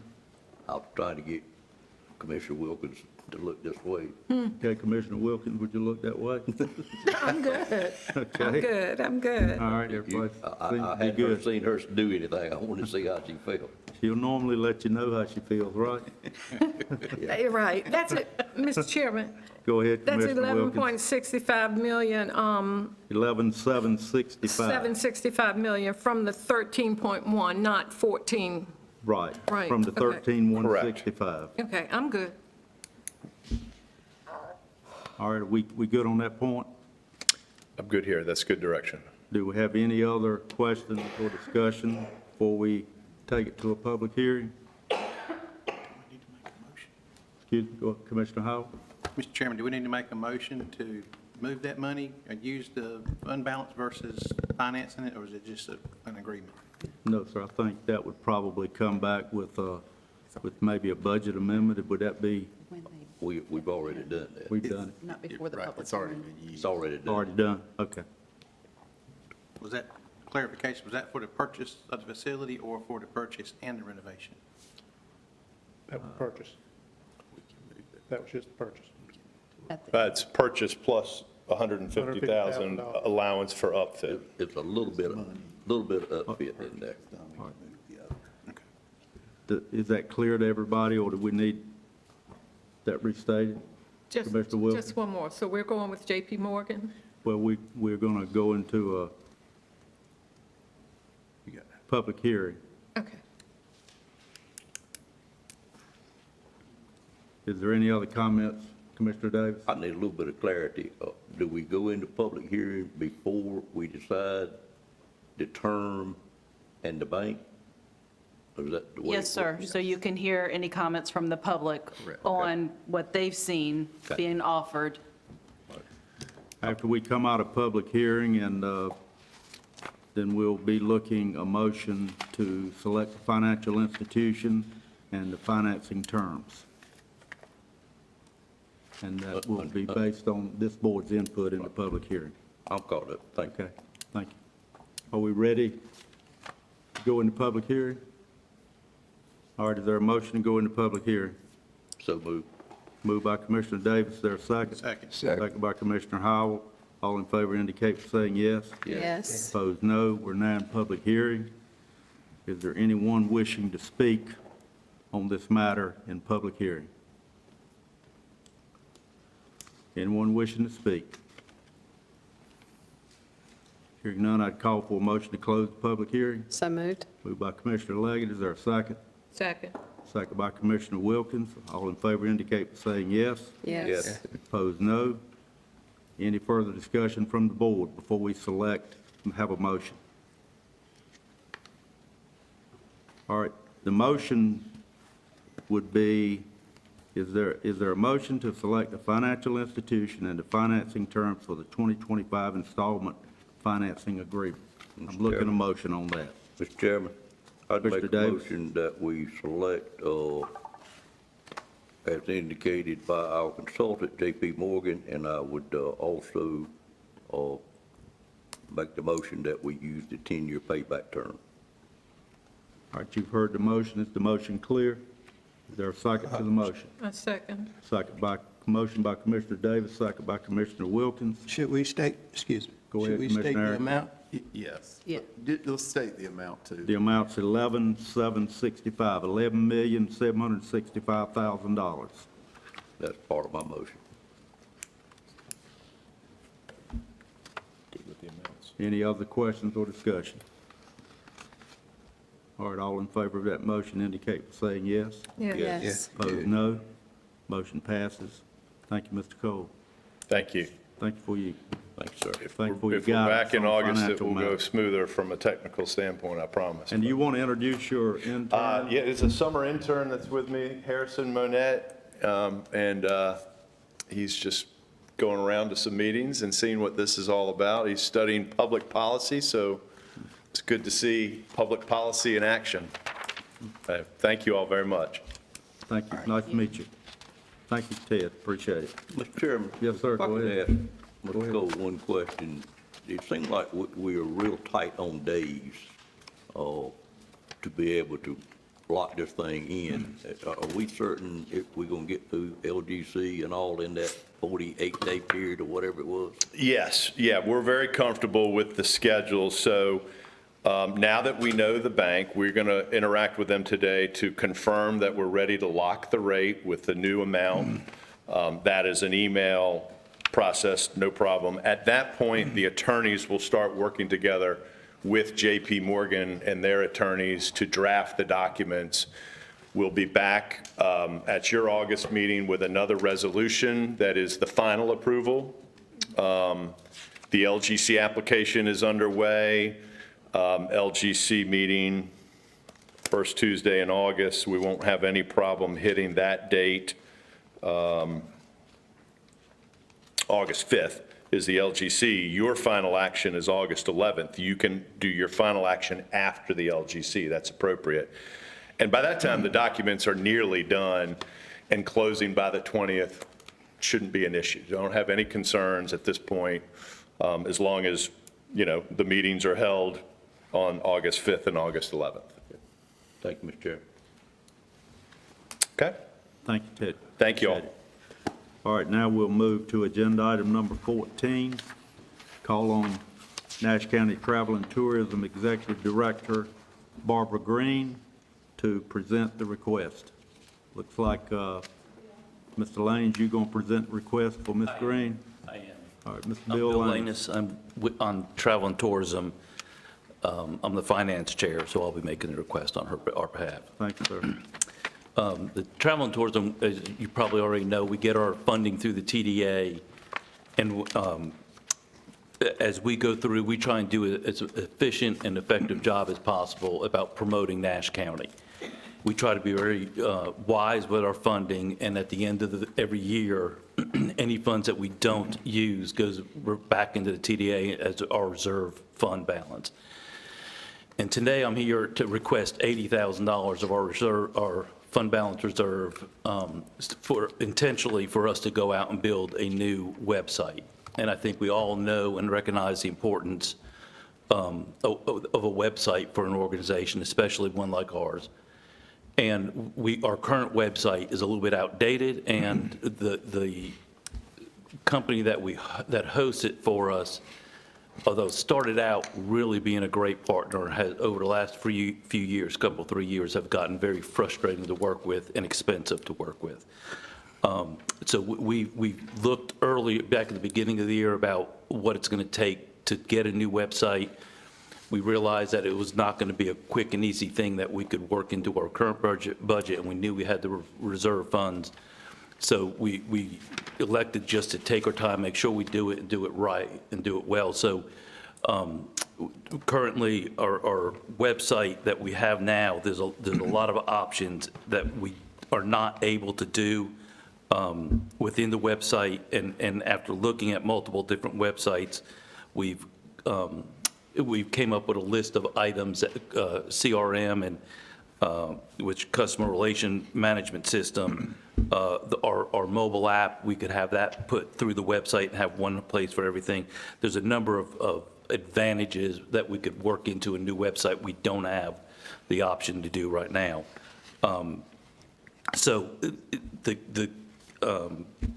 the main thing that we're here today is I think we sent a PowerPoint presentation with a lot of information just about travel and tourism, about our current website, about what we're looking for with the new website and that. But basically, my understanding is we have about a little over $500,000 left in our fund balance reserves, and we're requesting $80,000 to invest in our new website today. Any questions for Mr. Lanes? Commissioner Davis? I'd just say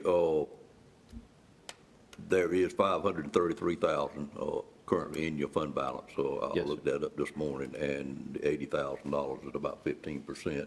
The reason they present to the Board of Commissioners is that is in the county's assigned fund balance. I'll get it right in just a minute. And to get it out of our fund balance into travel and tourism, this board has to take action on that. It's the reason we've done this numerous times I won't say numerous times, but we do it one time about every 2 to 3 years. so it's not something you probably remember could happen. But I recall several times in my involvement with TDA, us doing this. And the reason they keep that fund balance is I do recall one or two occasions in the past where they had some huge event to pop up that nobody knew about, and that's why we try to keep that and utilize that if we get a chance to do something that's going to bring a very large event and a lot of hotel rooms to it. So that's the basis of it. It is travel and tourism's money that is granted to them by statute in the 2/3 that they receive of what Nash County receives. It's just a matter of getting it out of our books and putting it back where they can spend it. Thank you, Mr. Chairman. Other comments? Thank you. Sir. Commissioner Belfield? Can the county use travel and tourism funding for equipment to improve the equipment? Now, I guess if you ask the attorney that. The county can't, it's the travel and tourism's money. It's allocated to travel and tourism per statute, and so it's their money to spend to promote travel and tourism in Nash County. The county does the finance and does the bookkeeping part of it, and so it's just moving it out of the county fund to pass it over to travel and tourism. Travel and tourism is a committee of the TDA, and we do the day-to-day, month-to-month promotions, and the TDA is the main funding, is the funding source that comes from the hotel tax. Yeah, I'm sorry, it's TDA's money. That's right. It's TDA's money pursuant to statute. The county is obligated to pay the money to TDA pursuant to the statute. So it's TDA's money to use to promote travel and tourism in Nash County. Well, I was just wondering about equipment. But the county doesn't have the authority to spend the money. The TDA has the authority to spend the money. And they have already approved this. It would be up to the discretion of TDA how the money is spent, as long as it's used according to statute to promote travel and tourism in Nash County. Okay. Other questions? Commissioner Howell? What was the amount we were looking at spending for the? $80,000. 80,000. And are there any limits on, the general statute limit on how this is being spent, or how much you can spend in any given year from the TDA on this? I'm not aware of any limits. The legislation states a specific purpose, a specific amount has to be spent to promote Nash County, and this is all part of that same percentage. Okay, and just to follow up to Commissioner Bedfield's comment, has the TDA already voted on this and passed this? Is this basically like a budget amendment? Is that what So these are funds from previous budgets over the last, 20-plus years, that we were approved in our budget that we didn't spend. So it goes back into our fund balance. So the TDA has already approved these funds to be spent. We just didn't spend or need them at the time. So it goes back into our fund balance. And now we just come before the commissioners because it's on your books and ask you to transfer it to our books so that we can then appropriate. It's like a special project that we use in the fund reserves, not our annual budget to pay for. Mr. Chairman. Are you done, Commissioner Howell? I guess for right now, yes, sir. Okay, Commissioner Davis? I was going to try to answer it. I think you were asking, has the Travel and Tourism Board taken action on this? And the question is, yes, they have approved spending this money for this. Yeah. I saw that in their minutes of their meeting. Yeah, I'm sorry. I thought you were talking about TDA. What was the date of those minutes, Commissioner Davis? You recall? I don't have them before me.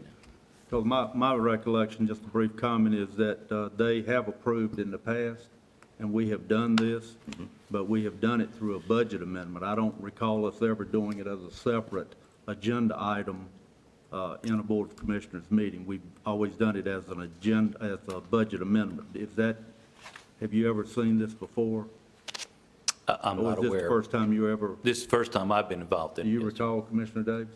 I do, and what's different this time, Mr. Chairman, which may have you confused a little bit, when I got the request as chairman of TDA that they wanted to do this, I felt it best because of all the discussions going on about TDA to have their board come make a presentation to this board of what they were gonna do with the money, and they wanted to draw it down. Normally, what has happened in the past, they would let me as chairman of TDA know, and I would make the presentation to the board myself, rather than them coming. And it didn't have a lot of, for lack of a better word, fanfare about it, I guess, is the reason you feel it's different, which it is different. But when Ms. Green asked me about it, I told her that I would prefer that she come before the board and make the request, or that traveling tourists will make the request themselves. But I guess, And it will be a budget amendment. okay, so, well, we're approving it today, but we don't have a budget amendment. Where's the budget amendment? I tell you what I think's gonna happen. We're gonna approve it today, and then we will have a budget amendment brought to us to do that. I'd prefer to have a budget amendment brought to us and me personally, and then we approve that budget amendment. I'm okay doing it that way if the TNT has approved it by their board, but I think we should delay this till our August 11th meeting and bring it back as a budget amendment, because that's the way we've always done it. And that seems to be the proper way to me, but that's just my thinking. What are the implications of that on your website update? 30-day delay. Well, you want to come up and? I'm Barbara Green, by the way, the executive director. The only problem with that is it's going to delay us in launching this website. Because this website's going to take a long time anyway. It'll be March before we have everything ready to launch that website, if we are approved today. Well, can she We're prepare going a to put one budget together. amendment? We'll be able to present one can- today. We can move on and come back, and she can go prepare the budget amendment. If that's the pleasure of the board, that's what I would prefer to do. And we'll do it the way we've normally done it. You guys okay, the board, you okay letting her prepare that budget amendment? You guys hang around a few minutes? Sure. Absolutely. Come Absolutely. back, For $80,000, y'all. $80,000? Yeah, I'm glad to hear your board has approved it. Yeah, they have, yes. Okay. Everybody good with that? Can we just move on to the next item and come back to this? Okay. Okay, Thank you, Bill. Thank you. Thank you, Barbara. All right, we're going to pause on that one and come back to it in probably just a very few minutes. So we'll move to agenda item number 15, call on Emily Moore, Grants and Intergovernmental Relations Director, to present the request. Good afternoon. Hey, Emily. The North Carolina Housing Finance Agency, NCHFA, has awarded Nash County $165,000 under the 2025 cycle of the Urgent Repair Program, URP 26. This program is funded through the North Carolina Housing Trust Fund. Nash County included a $5,000 match to strengthen its grant application, bringing the total project budget to $170,000. Goals of the URP 26 housing program are to alleviate housing conditions which pose an imminent threat to life or safety of very low-income homeowners with special needs, and to provide accessibility modifications and other repairs necessary to prevent displacement of very low-income homeowners with special needs, such as the frail, elderly, and persons with disabilities. The program does not require that the entire home be brought up to its usual rehabilitation standards, but can be helpful in stabilizing deterioration. A URP 26 home must be occupied by someone with a special need and with a household income at or below 50% of the statewide median household income. Special needs households include those with an individual who is elderly, disabled, or a military veteran, single parent, large family, or with a child that has elevated blood lead levels. Household income for URP 26 cannot exceed $47,500 for a family of 4. The deferred loan or promissory note is forgiven at a rate of $5,000 per year. URP 26 program funds must be used for either hard cost program support associated with program-eligible repairs or modifications, or administrative costs capped at 10% per completed unit, up to $1,500. URP 26 regulations require that policies be developed for procurement and disbursement, plus client assistance. Draft policies attached have been reviewed by the funding agency to ensure program updates are included. Nash County has used similar policies successfully for a number of past URP programs. Per the grant application, Nash County will contract with McDavid Associates for housing support cost and administration. Nash County will repair approximately 10 homes through URP 26. Nash County is scheduled to take URP 26 applications from July 29th through August 8th, following the execution of a funding agreement with NCHFA. So our recommended actions. Number 1, to approve the policies subject to specific amendments recommended by the NC Housing Finance Agency. And 2, authorize the county manager or her designee to execute documents and reports for administering the 2026 Urgent Repair Program. And your 2 attachments are the assistance policy and the procurement and disbursement policy. Any questions from the board? Commissioner Howell. Commissioner Arrington, go ahead. Sorry, Commissioner Arrington, I didn't see you. Yes. What form of advertisement for the applicant, or how are they informed, or like the social services involved, or to make sure that those in need know that it's available? Okay, so in our policy, we do hang a notification, an advertisement. They're at multiple buildings in Nash County.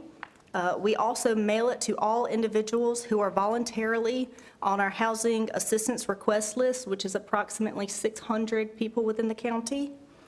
It goes onto Nash County's website. And we also have it in Nash County departments, including the senior centers, veteran services, and social services. Commissioner Howell? Yes, sir. Thank you, Mr. Chairman. So I know we brought this back up in our June 16th meeting on the neighborhood revitalization block grant about the background checks.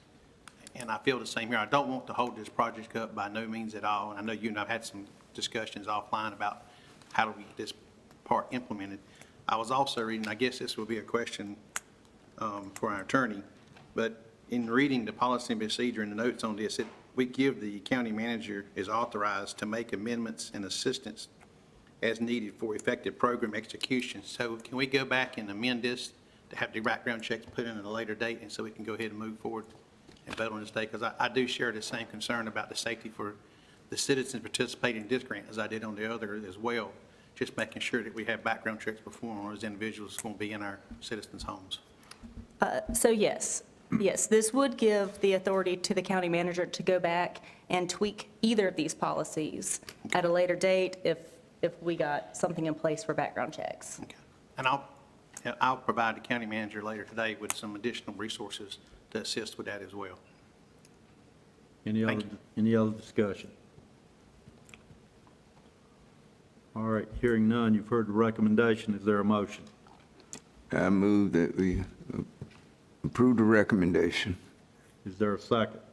Second. Second by Commissioner Arrington, motion by Commissioner Belfield. No further discussion. All in favor indicate by saying yes.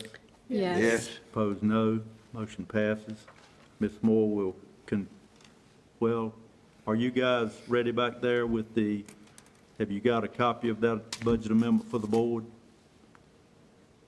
For the board members? Okay, go ahead, Ms. Moore, with agenda item number 16. Community Development Block Grant. Nash County currently has 3 Community Development Block Grant neighborhood revitalization projects. We have a CDBG NR 2018 that was awarded for $750,000. This completed the paving of Peel Drive, related stormwater improvements, rehabilitation of 4 homes, replacement of 2 homes. CDBG NR 2023 was awarded $950,000. This is for the rehabilitation of 2 homes and the replacement of 3 homes. And CDBG NR 2024 for $1,655,000, which will be for the replacement of 7 homes. Each of these CDBG grants require an authorizing resolution. Approving these authorizing resolutions will allow us to resume and/or continue financial business with the North Carolina Department of Commerce on these projects. So the attachments are CDBG authorizing resolutions. There are 3 of them. There are 1 for each of the 3 programs. 2 of these are just updating previous ones, and then the CDBG NR 2024 is a brand-new one.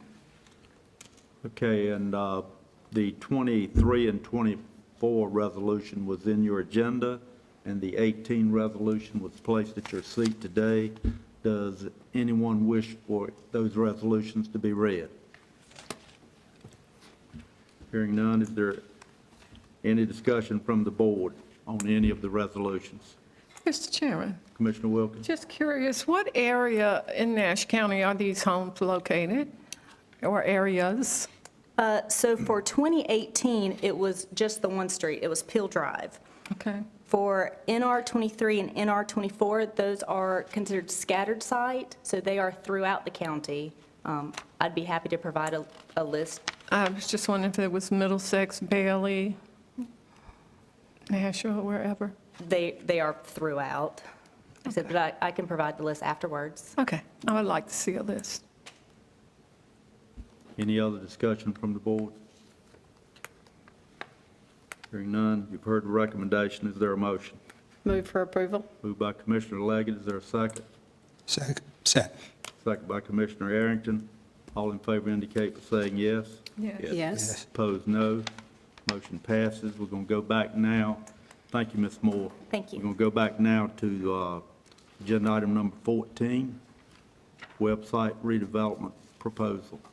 We've got a budget amendment that the Finance Director has provided.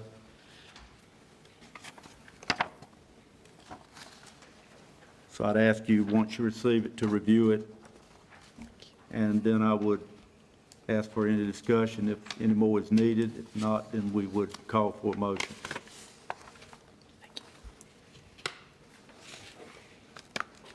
Any further discussion on this matter? Hearing none, is there a motion? Move for approval, Mr. Chairman. Motion by Commissioner Davis, there a second? Second. Any further discussion? All in favor indicate by saying yes. Yes. Yes. Opposed, no. Motion passes. Got you 80,000. Good to see you again. Thank y'all. I've been requested to take a break. What's the pleasure of the board? Do you want a restroom break, or do you want to stop long enough to eat, or? Oh. I'd say a restroom break. I'm waiting for confirmation that food is here. Okay, well, then let's just take a quick break and then Roll on. come back and we'll roll on. Okay. Thank you. We're going now to agenda item number 17, call on Safety and Security Director Chris Carey to present the request. Morning, Chris. Good afternoon. Oh, afternoon. Yeah, that's true. I come before you today to give the board an update on the Pet Connection Center, as well as make a request. As you're aware, Nash County received a notice of civil penalty for our Pet Connection Center on June 24, 2025. Since that time, I met with Amy Lynn with the North Carolina Department of Agriculture and Consumer Services Veterinary Division to seek guidance on the corrective action. Ms. Lynn provided me with some resources and was pleased that Nash County reached out. She reviewed and approved of my proposed corrective action plan and understands that I will be reaching out to her through this process and ongoing to make improvements. As you know, we were able to put together and hold a rescue and recruitment event Saturday, June 28, 2025. The event was extremely successful. We adopted out 17 of our animals to include cats and dogs. Kimberly Shields with our Human Resources Department was on site to meet with interested employment candidates. Ms. Shields was able to meet with 16 candidates, and since the event, we have reviewed applications for the positions of supervisor, animal control officer, and office assistant. Interviews have been set up, and we'll be conducting those this week. Also, Ms. Shields and I have been finalizing an EAP plan for the employees at the Pet Connection Center. Through this process, we have learned that we have had a need to add some part-time kennel attendants to our staff. Our structure requires us to clean kennels twice a day at designated times, 8 a.m. and 4 p.m., Monday through Sunday. Our animal control officer has been responsible for ensuring the kennels get clean. However, if a call comes in and an officer has to go out into the field, there are times when this work is interrupted. We believe using part-time help to ensure this work is completed timely is necessary to stay in compliance with the state. Today, I'm requesting approval for part-time workers for the Pet Connection Center. The manager and I agree that we do not need to request funds at this point in time. We will shift funding in the budget to cover this expense and wait until later in the year to see what our actual funding need is and bring that to the board on a later date. In discussion from the board. Commissioner Wilkins. How many part-time workers are you planning on bringing on? Looking at 2. With possibly later on, there may be the need for more, understand that. Any other discussion from the board? Commissioner Davis? Are we gonna get any information on cost to do these additional employees? I don't see anything in my packet outlining where they would fit in the pay scale, et cetera, that we normally see when we have a request for additional employees. Are we gonna be asked to approve this today, or just telling us we're gonna do this and we got more information coming, I guess is my question. We can definitely bring you some more information on it. We feel like it's going to be a work in progress. As Chairman Outlaw stated, it may be more than 2. It's kind of how we do our part-time. At this point in time, we kind of budget an amount, whatever we need as far as bodies to get that work done is how we've been filling those positions. But we can certainly bring to you what the rate of pay would be for those part-time employees and the hours. Are we already using some part-time people? We are not. We're using volunteers mostly, Okay. along with the permanent staff. Well, it's the pleasure of the board, but normally when we add employees, we would have some cost factor attached to the request to do that. Is my thought on it. And it's the pleasure of the board. You can either approve that here, or we can get some more information for you when we come back into open session. At the end of the meeting, we can have additional information for you. That would be my pleasure if Okay. to have some more information, Mr. Chairman. Rest of the board? I concur, sir. I agree. Okay. I just want to. Go ahead, Commissioner Aaron. These are part-time employees or temps? Part-time. Okay, all right. Mr. Chairman. Commissioner Wilkins. So if they're part-time employees and no funds are needed at this time, are you saying they're completely volunteer? No, ma'am. We would just plan on shifting money in the budget that was just approved, and wait till a later date to see what the actual funding need would be. You know, if that budget were to have additional funds in it, we currently have some vacant positions. that we could shift funds from full-time salaries to a part-time line item to accommodate for this. We just didn't feel like it was necessary to ask for funding at this point in time. We need to see how the budget works itself out through the year. Commissioner Howell? So just for clarification, I know when we had our budget meeting and stuff for this, prior to this, I didn't recollect seeing, I may have overlooked it, but seeing any requests in there for additional positions for the animal shelter. So was the part-time funding there? We just haven't utilized it yet? This is something new that we're adding to This the is animal shelter? new. We do not have part-time currently at the shelter. And then our way of meeting the needs of the animals in the shelter in the past has been completely through volunteer. We're going to switch that over to paid staff. Well, not completely through volunteer resources along with our full-time staff. But our full-time staff are officers that when a call comes in and they need to leave and go into the field, then sometimes the work that they're working on with the kennels is getting left undone. Other questions, comments? So we're going to determine the pay information and provide that after closed session. We will, And then we would yes. act on this item. We will. Okay. Yes. Everybody good with that? Yes, sir. Okay. Thank you, Chris. We'll come back to you. All right, we'll move to, Thank you.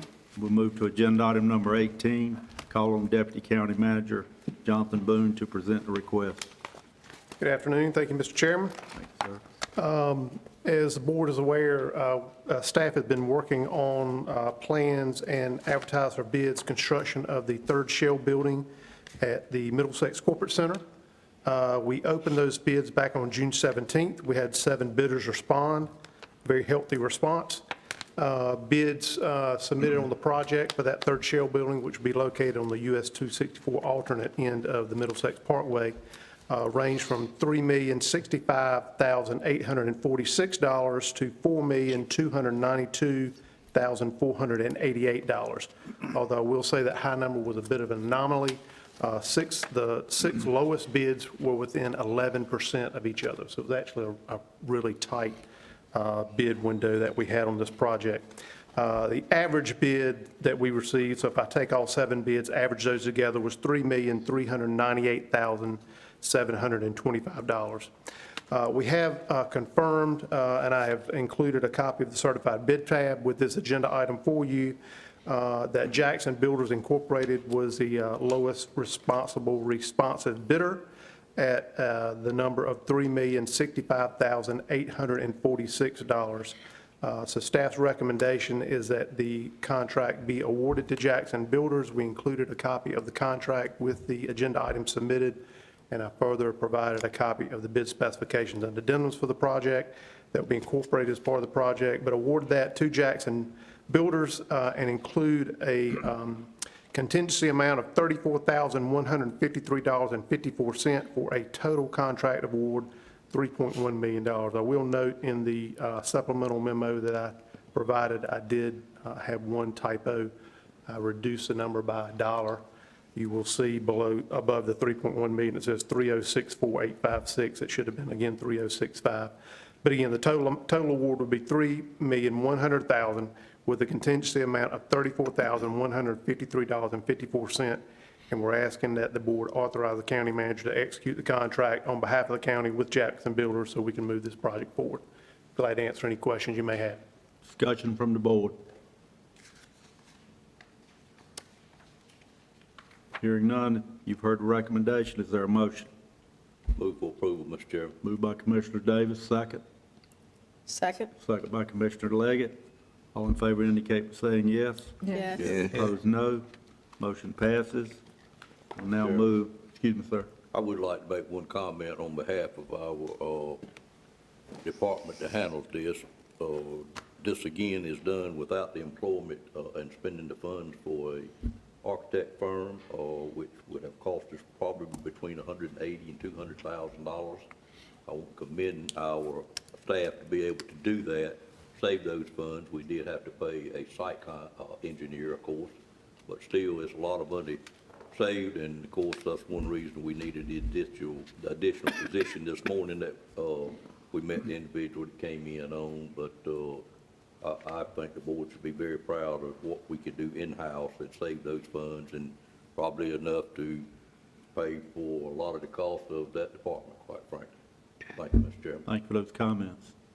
All right, we'll move now to agenda item 19. Call on the Finance Director, Nikki Stanton, to present the request. Good afternoon. Afternoon. All right, first is the project ordinance for the Middlesex Shell Building. Just approved the contract. This is just the project ordinance. It's an amendment. The original project ordinance was for $1.6 million. Now that we've received the contract, we're amending it. You'll see in the amended column, we have included, we're transferring money from the Economic Development Fund. There's also some leftover OSBM state grant funds and interest earnings. Any discussion from the board? Hearing none, you've heard the recommend. I think you stated the recommendation to approve the amended capital project ordinance. Yes, sir. Is there a motion? So moved. Moved by Commissioner Wilkins, second by Commissioner Howell. All in favor indicate by saying yes. Yes. Opposed, no. Motion passes. Move now to agenda item number 20. Ms. Stanton will present the request. This is also an amended project ordinance. This is from the Nashville Business Center Shell Building. This is to actually show the unspent funds from the OSBM grant that will be included in the Middlesex Shell Building number 3 project ordinance. It's truing up the numbers, and the recommendation is to approve the amended capital project ordinance. Any discussion from the board? Hearing none, you've heard the recommendation. Is there a motion? Move for approval? Moved by Commissioner Leggett, second by Commissioner Second. Wilkins. All in favor indicate by saying yes. Yes. Opposed, no. Motion passes. Move now to agenda item number 21, budget amendments. Ms. Stanton continues. Okay? Just trying to see what budget amendment it is. Do we have slides? Do we have slides with the budget amendments on? Okay. All right. So on this budget amendment, we have 5 categories. The first one is going to be Keep America Beautiful. This budget amendment is to budget funds to cover the Keep America Beautiful allocation requirement. Just a little background, the Keep America Beautiful of Nash and Edgecombe County program has continued to focus on coordinating and promoting litter reduction, recycling, and community improvement initiatives through public awareness, education, and special events. They came in with their budget, and we allocated $36,000 in our budget for this. It came in at a little over 40, so this is just covering the difference of what they came in with our portion of their budget. Any questions? I think this is, we're in collaboration with the city of Rocky Mount on this, is that right, Madam Manager? That's correct. And I think we talked about possibly at a mid-month meeting, maybe we'd get them to come out and give us a presentation on the value of this program. So, all right, go ahead, Ms. Stanton. All right, the second one is the Senior Center project. This is from the project ordinance that we approved last meeting. It's just to reverse out that $260,000 allocation from fund balance. It's to put it back into fund balance because we did a whole different project ordinance for the Senior Center. Any questions? Go ahead, Ms. Stanton. Number 3 is Veteran Services. This budget amendment is to budget funds from the Veterans Grant to the Veterans Revenue. From the Veterans for their expenses. We received funding on 6/18. They have to have it spent by 7/31. There is one revision that I would need to make, and I'm not sure how I can do this, but the actual grant number was for $18,289. So you're amending this amendment 18-289? 289, please. Any questions? Go ahead, Ms. Stanton. Okay. Number 4, this budget amendment is to transfer the economic development funds to the Middlesex Shell Building number 3, as discussed in the project ordinance, the first project ordinance you approved. Any questions? Hearing none, go ahead, Ms. Stanton. All right, and the last one is a budget amendment to reappropriate unspent funds from fiscal year '25 to fiscal year '26. This isn't normally done until the next meeting or a meeting after, when we do carryover funds that aren't spent from one year to the next. However, DSS has requested that the Special Children Adoption funds be moved over now because they want to use the funds to take a group of foster children to Emerald Point on July the 18th. Any questions? All right, so without objection, I'm going to ask that we approve all of these amendments with one motion, with number 3, Veteran Services, amended from $18,000 to $18,289. Is there a motion? So moved. Moved by Commissioner Davis, is there a second? Second? Second by Commissioner Leggett. All in favor indicate by saying yes. Yes. Opposed, no. That motion passes. Ms. Stanton continues with number 22, which is another budget amendment. This budget amendment is actually from last fiscal year, FY '25. This is for informational purposes, and this is also to cover us so that when the audit comes, that we've already addressed this issue. So each year, we get fines and forfeitures from the clerk, and those funds are sent over to the public school system. All fines and forfeitures have to be sent to the school system for their use. We normally budget $500,000 to be received and spent. A little background, in FY '22, we sent $477,000. In FY '23, we sent $503,000. In FY '24, we sent $480,000. In FY '25, in May, we had a huge forfeiture for $250,000. We are sending the school system in FY '25 $818,000 in fines and forfeitures. This budget amendment appropriates the revenue collected in May and June to cover the expenses to send the school system the additional funds we received in fines and forfeitures. The 325, and this is not federal. Correct. Any discussion? Any comments? Hearing none, all in favor indicate, is there a motion? So moved, Mr. Chairman. Moved by Commissioner Arrington, is there a second? Second? Second by Commissioner Leggett. All in favor indicate by saying yes. Yes. Yes. Opposed, no. Motion passes. Thank you, Ms. Stanton. Thank you. Move now to agenda item number 23, board appointments, calling the Assistant County Manager, Tia Fuller, to present the request. Good morning, Ms. Fuller. Good afternoon. Oh, afternoon again.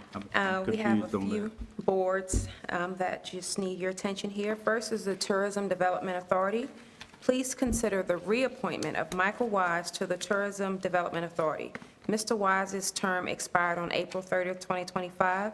Mr. Wise is willing, eligible, and recommended for reappointment. If approved, his new term will extend through April 20th, 2028. You've heard the recommendation. Is there a motion? So moved. Moved by Commissioner Wilkins. Is there a second? Second? Second by Commissioner Leggett. Any discussion? All in favor indicate by saying yes. Yes. Opposed, no. Thank you. Next is our Consolidated Health and Human Services Board. I'm happy to say that we have 4 recommendations from that board. The Health and Human Services Board met on June 19th and recommended the following 4 board members. Ms. Yolanda Logan, who's a public member. Ms. Logan is actually a pharmacist, but she would be filling the public member spot here. Dr. Allison Moore Harris is also a pharmacist who's going to take that pharmacist member position. Cynthia Pritchard is a retired Nash County school social worker, and so she'll take the social work member position. And Brenda Morgan Neal is a public member. These 4 members are willing, eligible, and recommended for appointment. If approved, their 4-year terms will extend through June 30th, 2029. Any discussion? You've heard, go ahead, Commissioner Davis. I just point out that Cynthia Pritchard is the mayor of Spring Hope's mother. Should be a great addition. Did not know that. All right. Any other discussion, comments? You've heard the recommendation. Is there a motion? So moved. Moved by Commissioner Davis, second by Commissioner Wilkins. Thank you. All And in also- favor indicate by saying yes. Yes. Opposed, no. Motion passes. Forgive me. I also want to add that Consolidated Health and Human Services Board is still actively seeking to fill remaining vacancies, and those positions are engineer, dentist, optometrist, veterinarian, 2 consumers, a psychiatrist, and a psychologist. And so they are working on those still. But if this board has any recommendations, please let me know, and I'll send those applications out. Finally, the Upper Coastal Plain Council of Governments. The Upper Coastal Plain Council of Governments is currently seeking to fill the vacancy for its Nash County at-large member. The role must be occupied by a non-elected and non-appointed individual residing within Nash County. The ideal candidate would be someone with the time to serve and who understands local to regional cooperation, collaboration, and service delivery. And this board is requested to recommend a replacement. I did send an application to a recommendation and have not yet heard back, so the position is still vacant. Thank you. Thank you, Ms. Fuller. Move now to agenda item number 24, commissioner comments. Any commissioner have any comments? Mr. Chairman, Commissioner Wilkins? I do want to say, and just thank our staff for moving so swiftly and expeditiously during the animal control issue. I sat home, and when I heard it, I just kind of drew up, but the emails I received from staff, from the county manager, and the action that they swiftly took spoke mounds. And so, and to not have anyone here during public comment, I think that is a commendation for all of them. And so I just want to thank them for their swift movement and their action on what was done to remedy the situation. Thank you for those comments. Other comments? Commissioner comments? Commissioner Davis? Yeah, well, Commissioner Harrington? I just want to say, through my travel, Nash County, and especially District 1, is so beautiful geographically as you ride through it that I just want to say it's a great-looking county. And if you take a Sunday or Saturday evening ride, especially from Whitaker's all the way to Castalia, you will enjoy it. We just did that. Nice trip up there. Other comments? Mr. Belfield? One thing I have observed when we have public comments on an issue, and there's no one here, I've been running it through my mind in this meeting. Should that be delayed and notification so people that would comment if they were here would get a chance to do so? What about that, Mr. Turner? About public comment? We can set public comments. Public hearings. Anywhere we choose. I meant public hearing. We can set those comments anywhere we choose at the discretion of this board. I would recommend you board members, you think about that and provide your thoughts to me, and then we'll see what the general consensus is, and then we'll talk about that some more maybe. Yeah. I generally think I do people- think we need to address it. Okay. Other comments? Like clarification. Commissioner Davis? He said two things. Are you talking about public comment or public hearings? Public hearing, not the public comments where, at Okay, the so it's public at the hearing you're beginning. speaking of. Public, after we call for a public hearing, a motion for a public hearing, and we go into public hearing, and there's no one here to comment. Well, I'll just state my opinion. Generally, if people have an issue that they're concerned about in a rezoning matter or something of that nature, it doesn't matter what time of the day you have it, they're going to be there to speak. Well, this wasn't a rezoning matter. Well, that's a public hearing. We have, public hearing on something that we're going to approve or Well, I'd ask the disapprove. board to just give me your thoughts on that. Shoot it to me in an email, okay? All right, other comments? Commissioner Davis? I'd like to give a housing report because it's still looking good for Nash County. There were 59 new home permits issued in the month of June. There were 47 stick-built. There were 12 modulars, or the highest priced home for stick-built was $603,000. The highest priced modular was $346,000, if we can believe that. Commercial construction during the month of June was $5.35 million. And the distribution, again, was throughout the county. Bailey had 11 new permits issued, Middlesex area 9, and I'm using addresses, so it could be outside of the city limits, but close there too. Nashville had 7, Sharpsburg had 4, Spring Hope had 7, Castalia had 1, and Brattleboro rural routes had 3. So you can see they are distributed a little heavy on the southern end of the county, as they have been, but still throughout the county, we're seeing new homes built. Thank you, Mr. Chairman. Any other commissioner comments? Okay, I've got, I'm going to do this as quickly as I can. I've got 3 written statements I want to share today. As you know, enhancing transparency has been one of my top priorities since being elected chairman. I believe it is also a shared priority of this board and our county staff.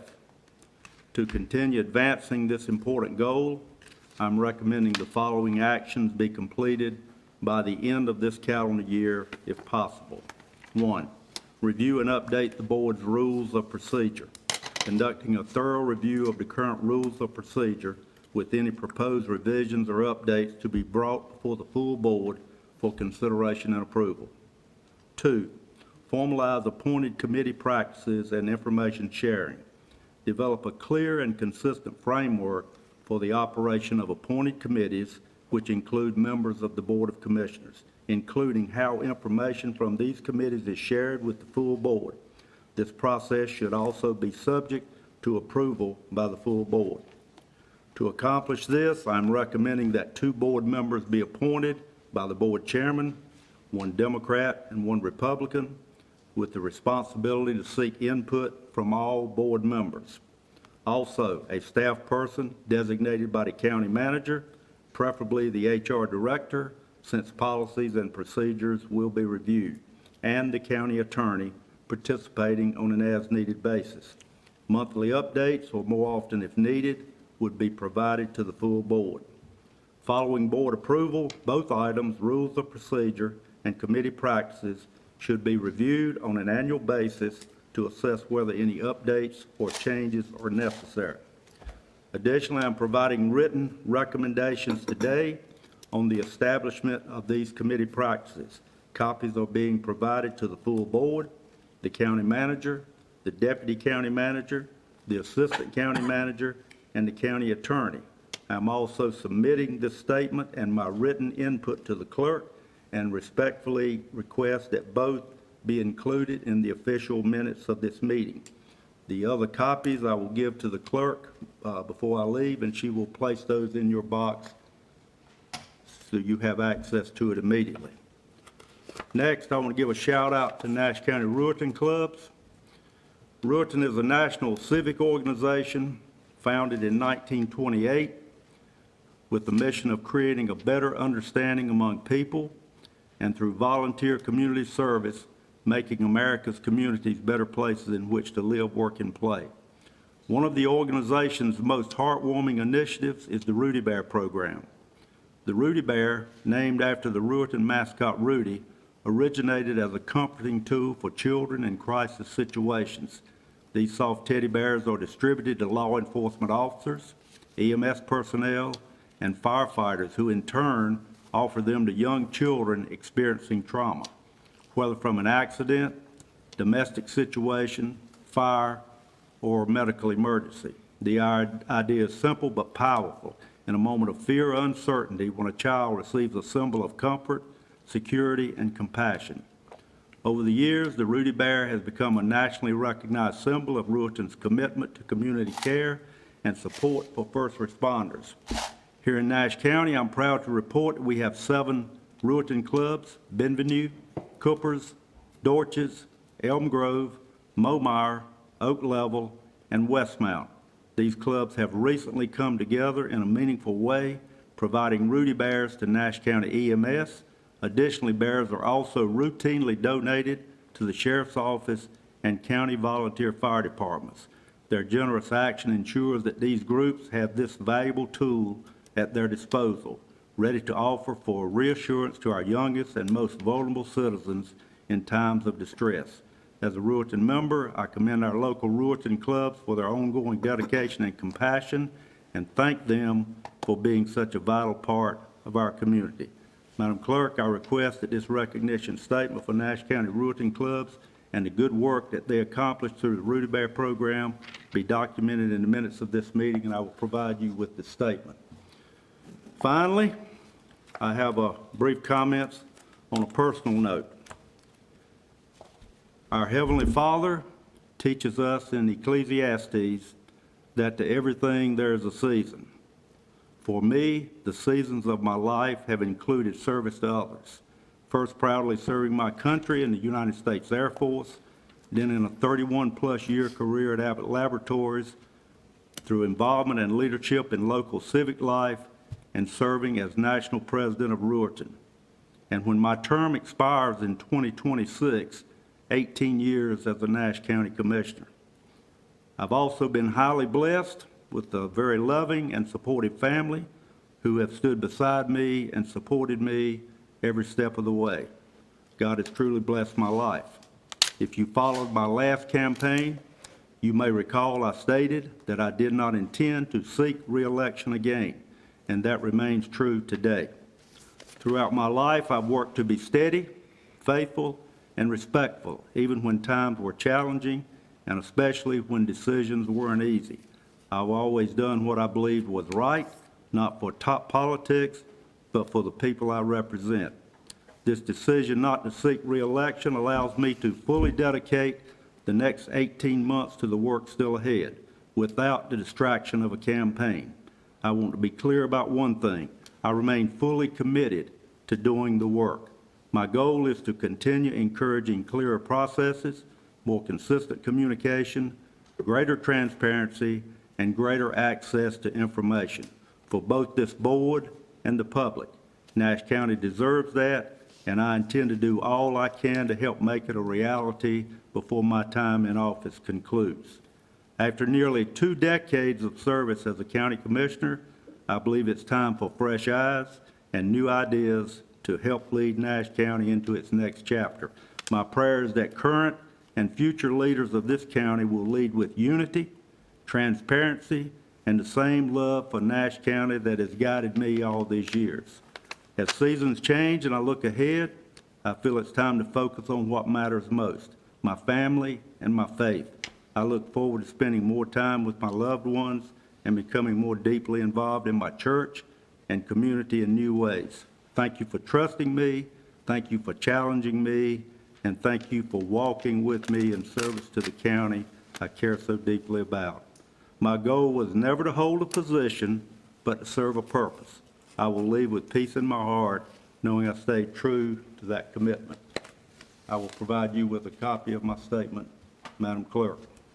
We'll now move to manager's report. Call on the county manager. Thank you.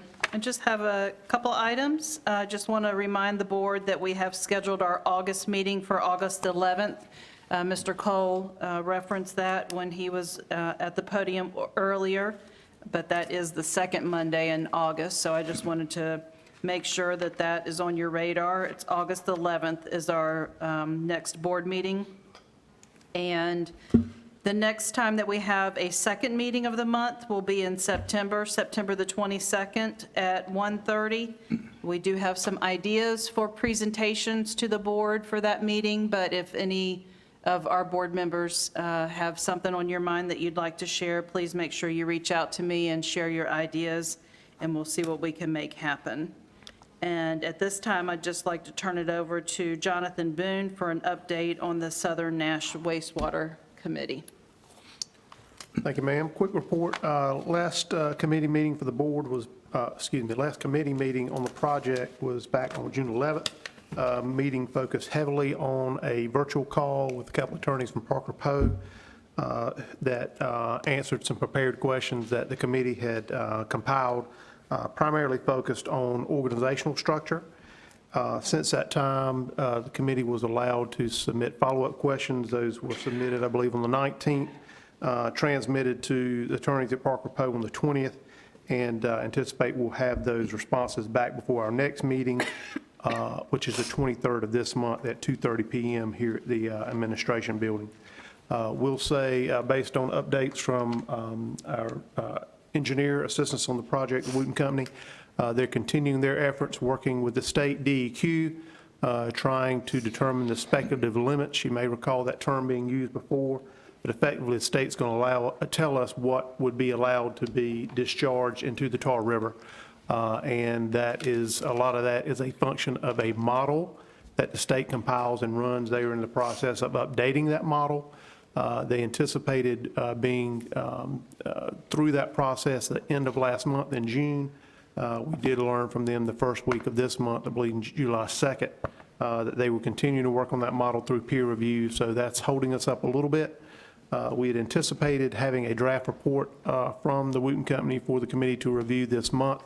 That may be delayed a little bit into next month, but really the biggest item that we're waiting on is an official answer from the state in terms of what the discharge would be allowed to be at the Tar River in close proximity to the NC 581 bridge, where we anticipate this plant being constructed. But continuing to work on the project, anticipate the report being issued this month. It may bleed over into August as we wait for guidance from the state. But our next meeting is July 23rd. Any questions for the manager or the deputy manager? Hearing none, thank you both for those reports.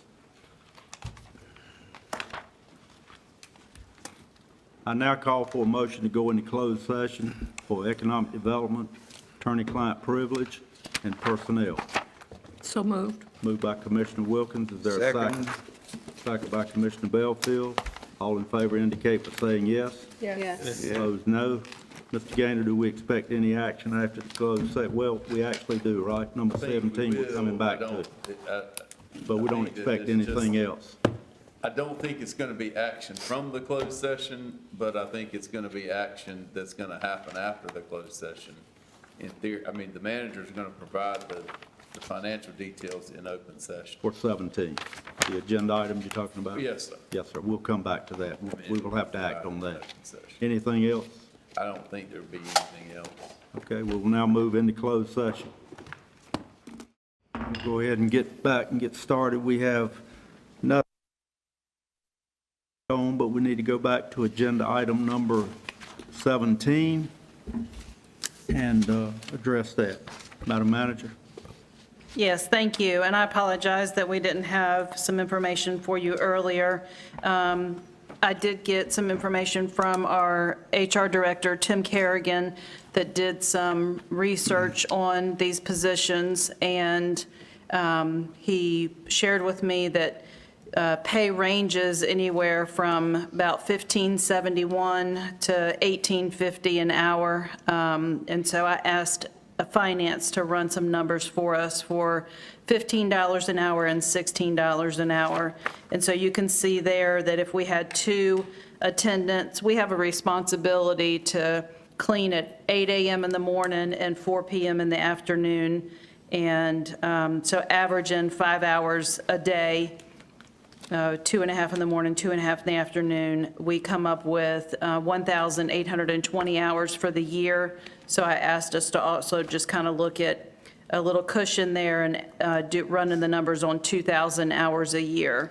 And so the difference is, looking at the 2,000-hour column, $32,295 for the year, or it's $16 an hour, $34,448 a year. So just under $35,000 for the year would provide us with 2 part-time positions to take care of these needs. So your recommendation is for the $16? It is. Any discussion? Commissioner Howell? I concur, sir. You're asking them to clean out pens every day, so, I'm not even sure that's enough, but it's at least a good starting point to be revisited probably later. Right. Any other discussion? Commissioner Davis? One question for the manager. We set a minimum rate for a county employee. Do you recall what that was? I thought it was 17. It was 17, but that was for our full-time Full-time. permanent staff. Okay. Good. We do still have some positions in like Parks and Rec, part-time positions Okay. that are under that. You answered my question. Thank you, Mr. Chairman. Any other questions? Hearing none, you've heard the recommendation. Is there a motion? So moved. Moved by Commissioner Davis, there's a second by Commissioner Howell. All in favor indicate by saying yes. Yes. Opposed, no. That motion passes. Thank you. That should conclude our business for today, so at this time, I'd call for a motion to adjourn the meeting. Move adjourn. Moved by Commissioner Belfield, there a second? Second. Second by Commissioner, was that Wilkins? All in favor indicate by saying yes. Yes. Opposed, no. We are adjourned.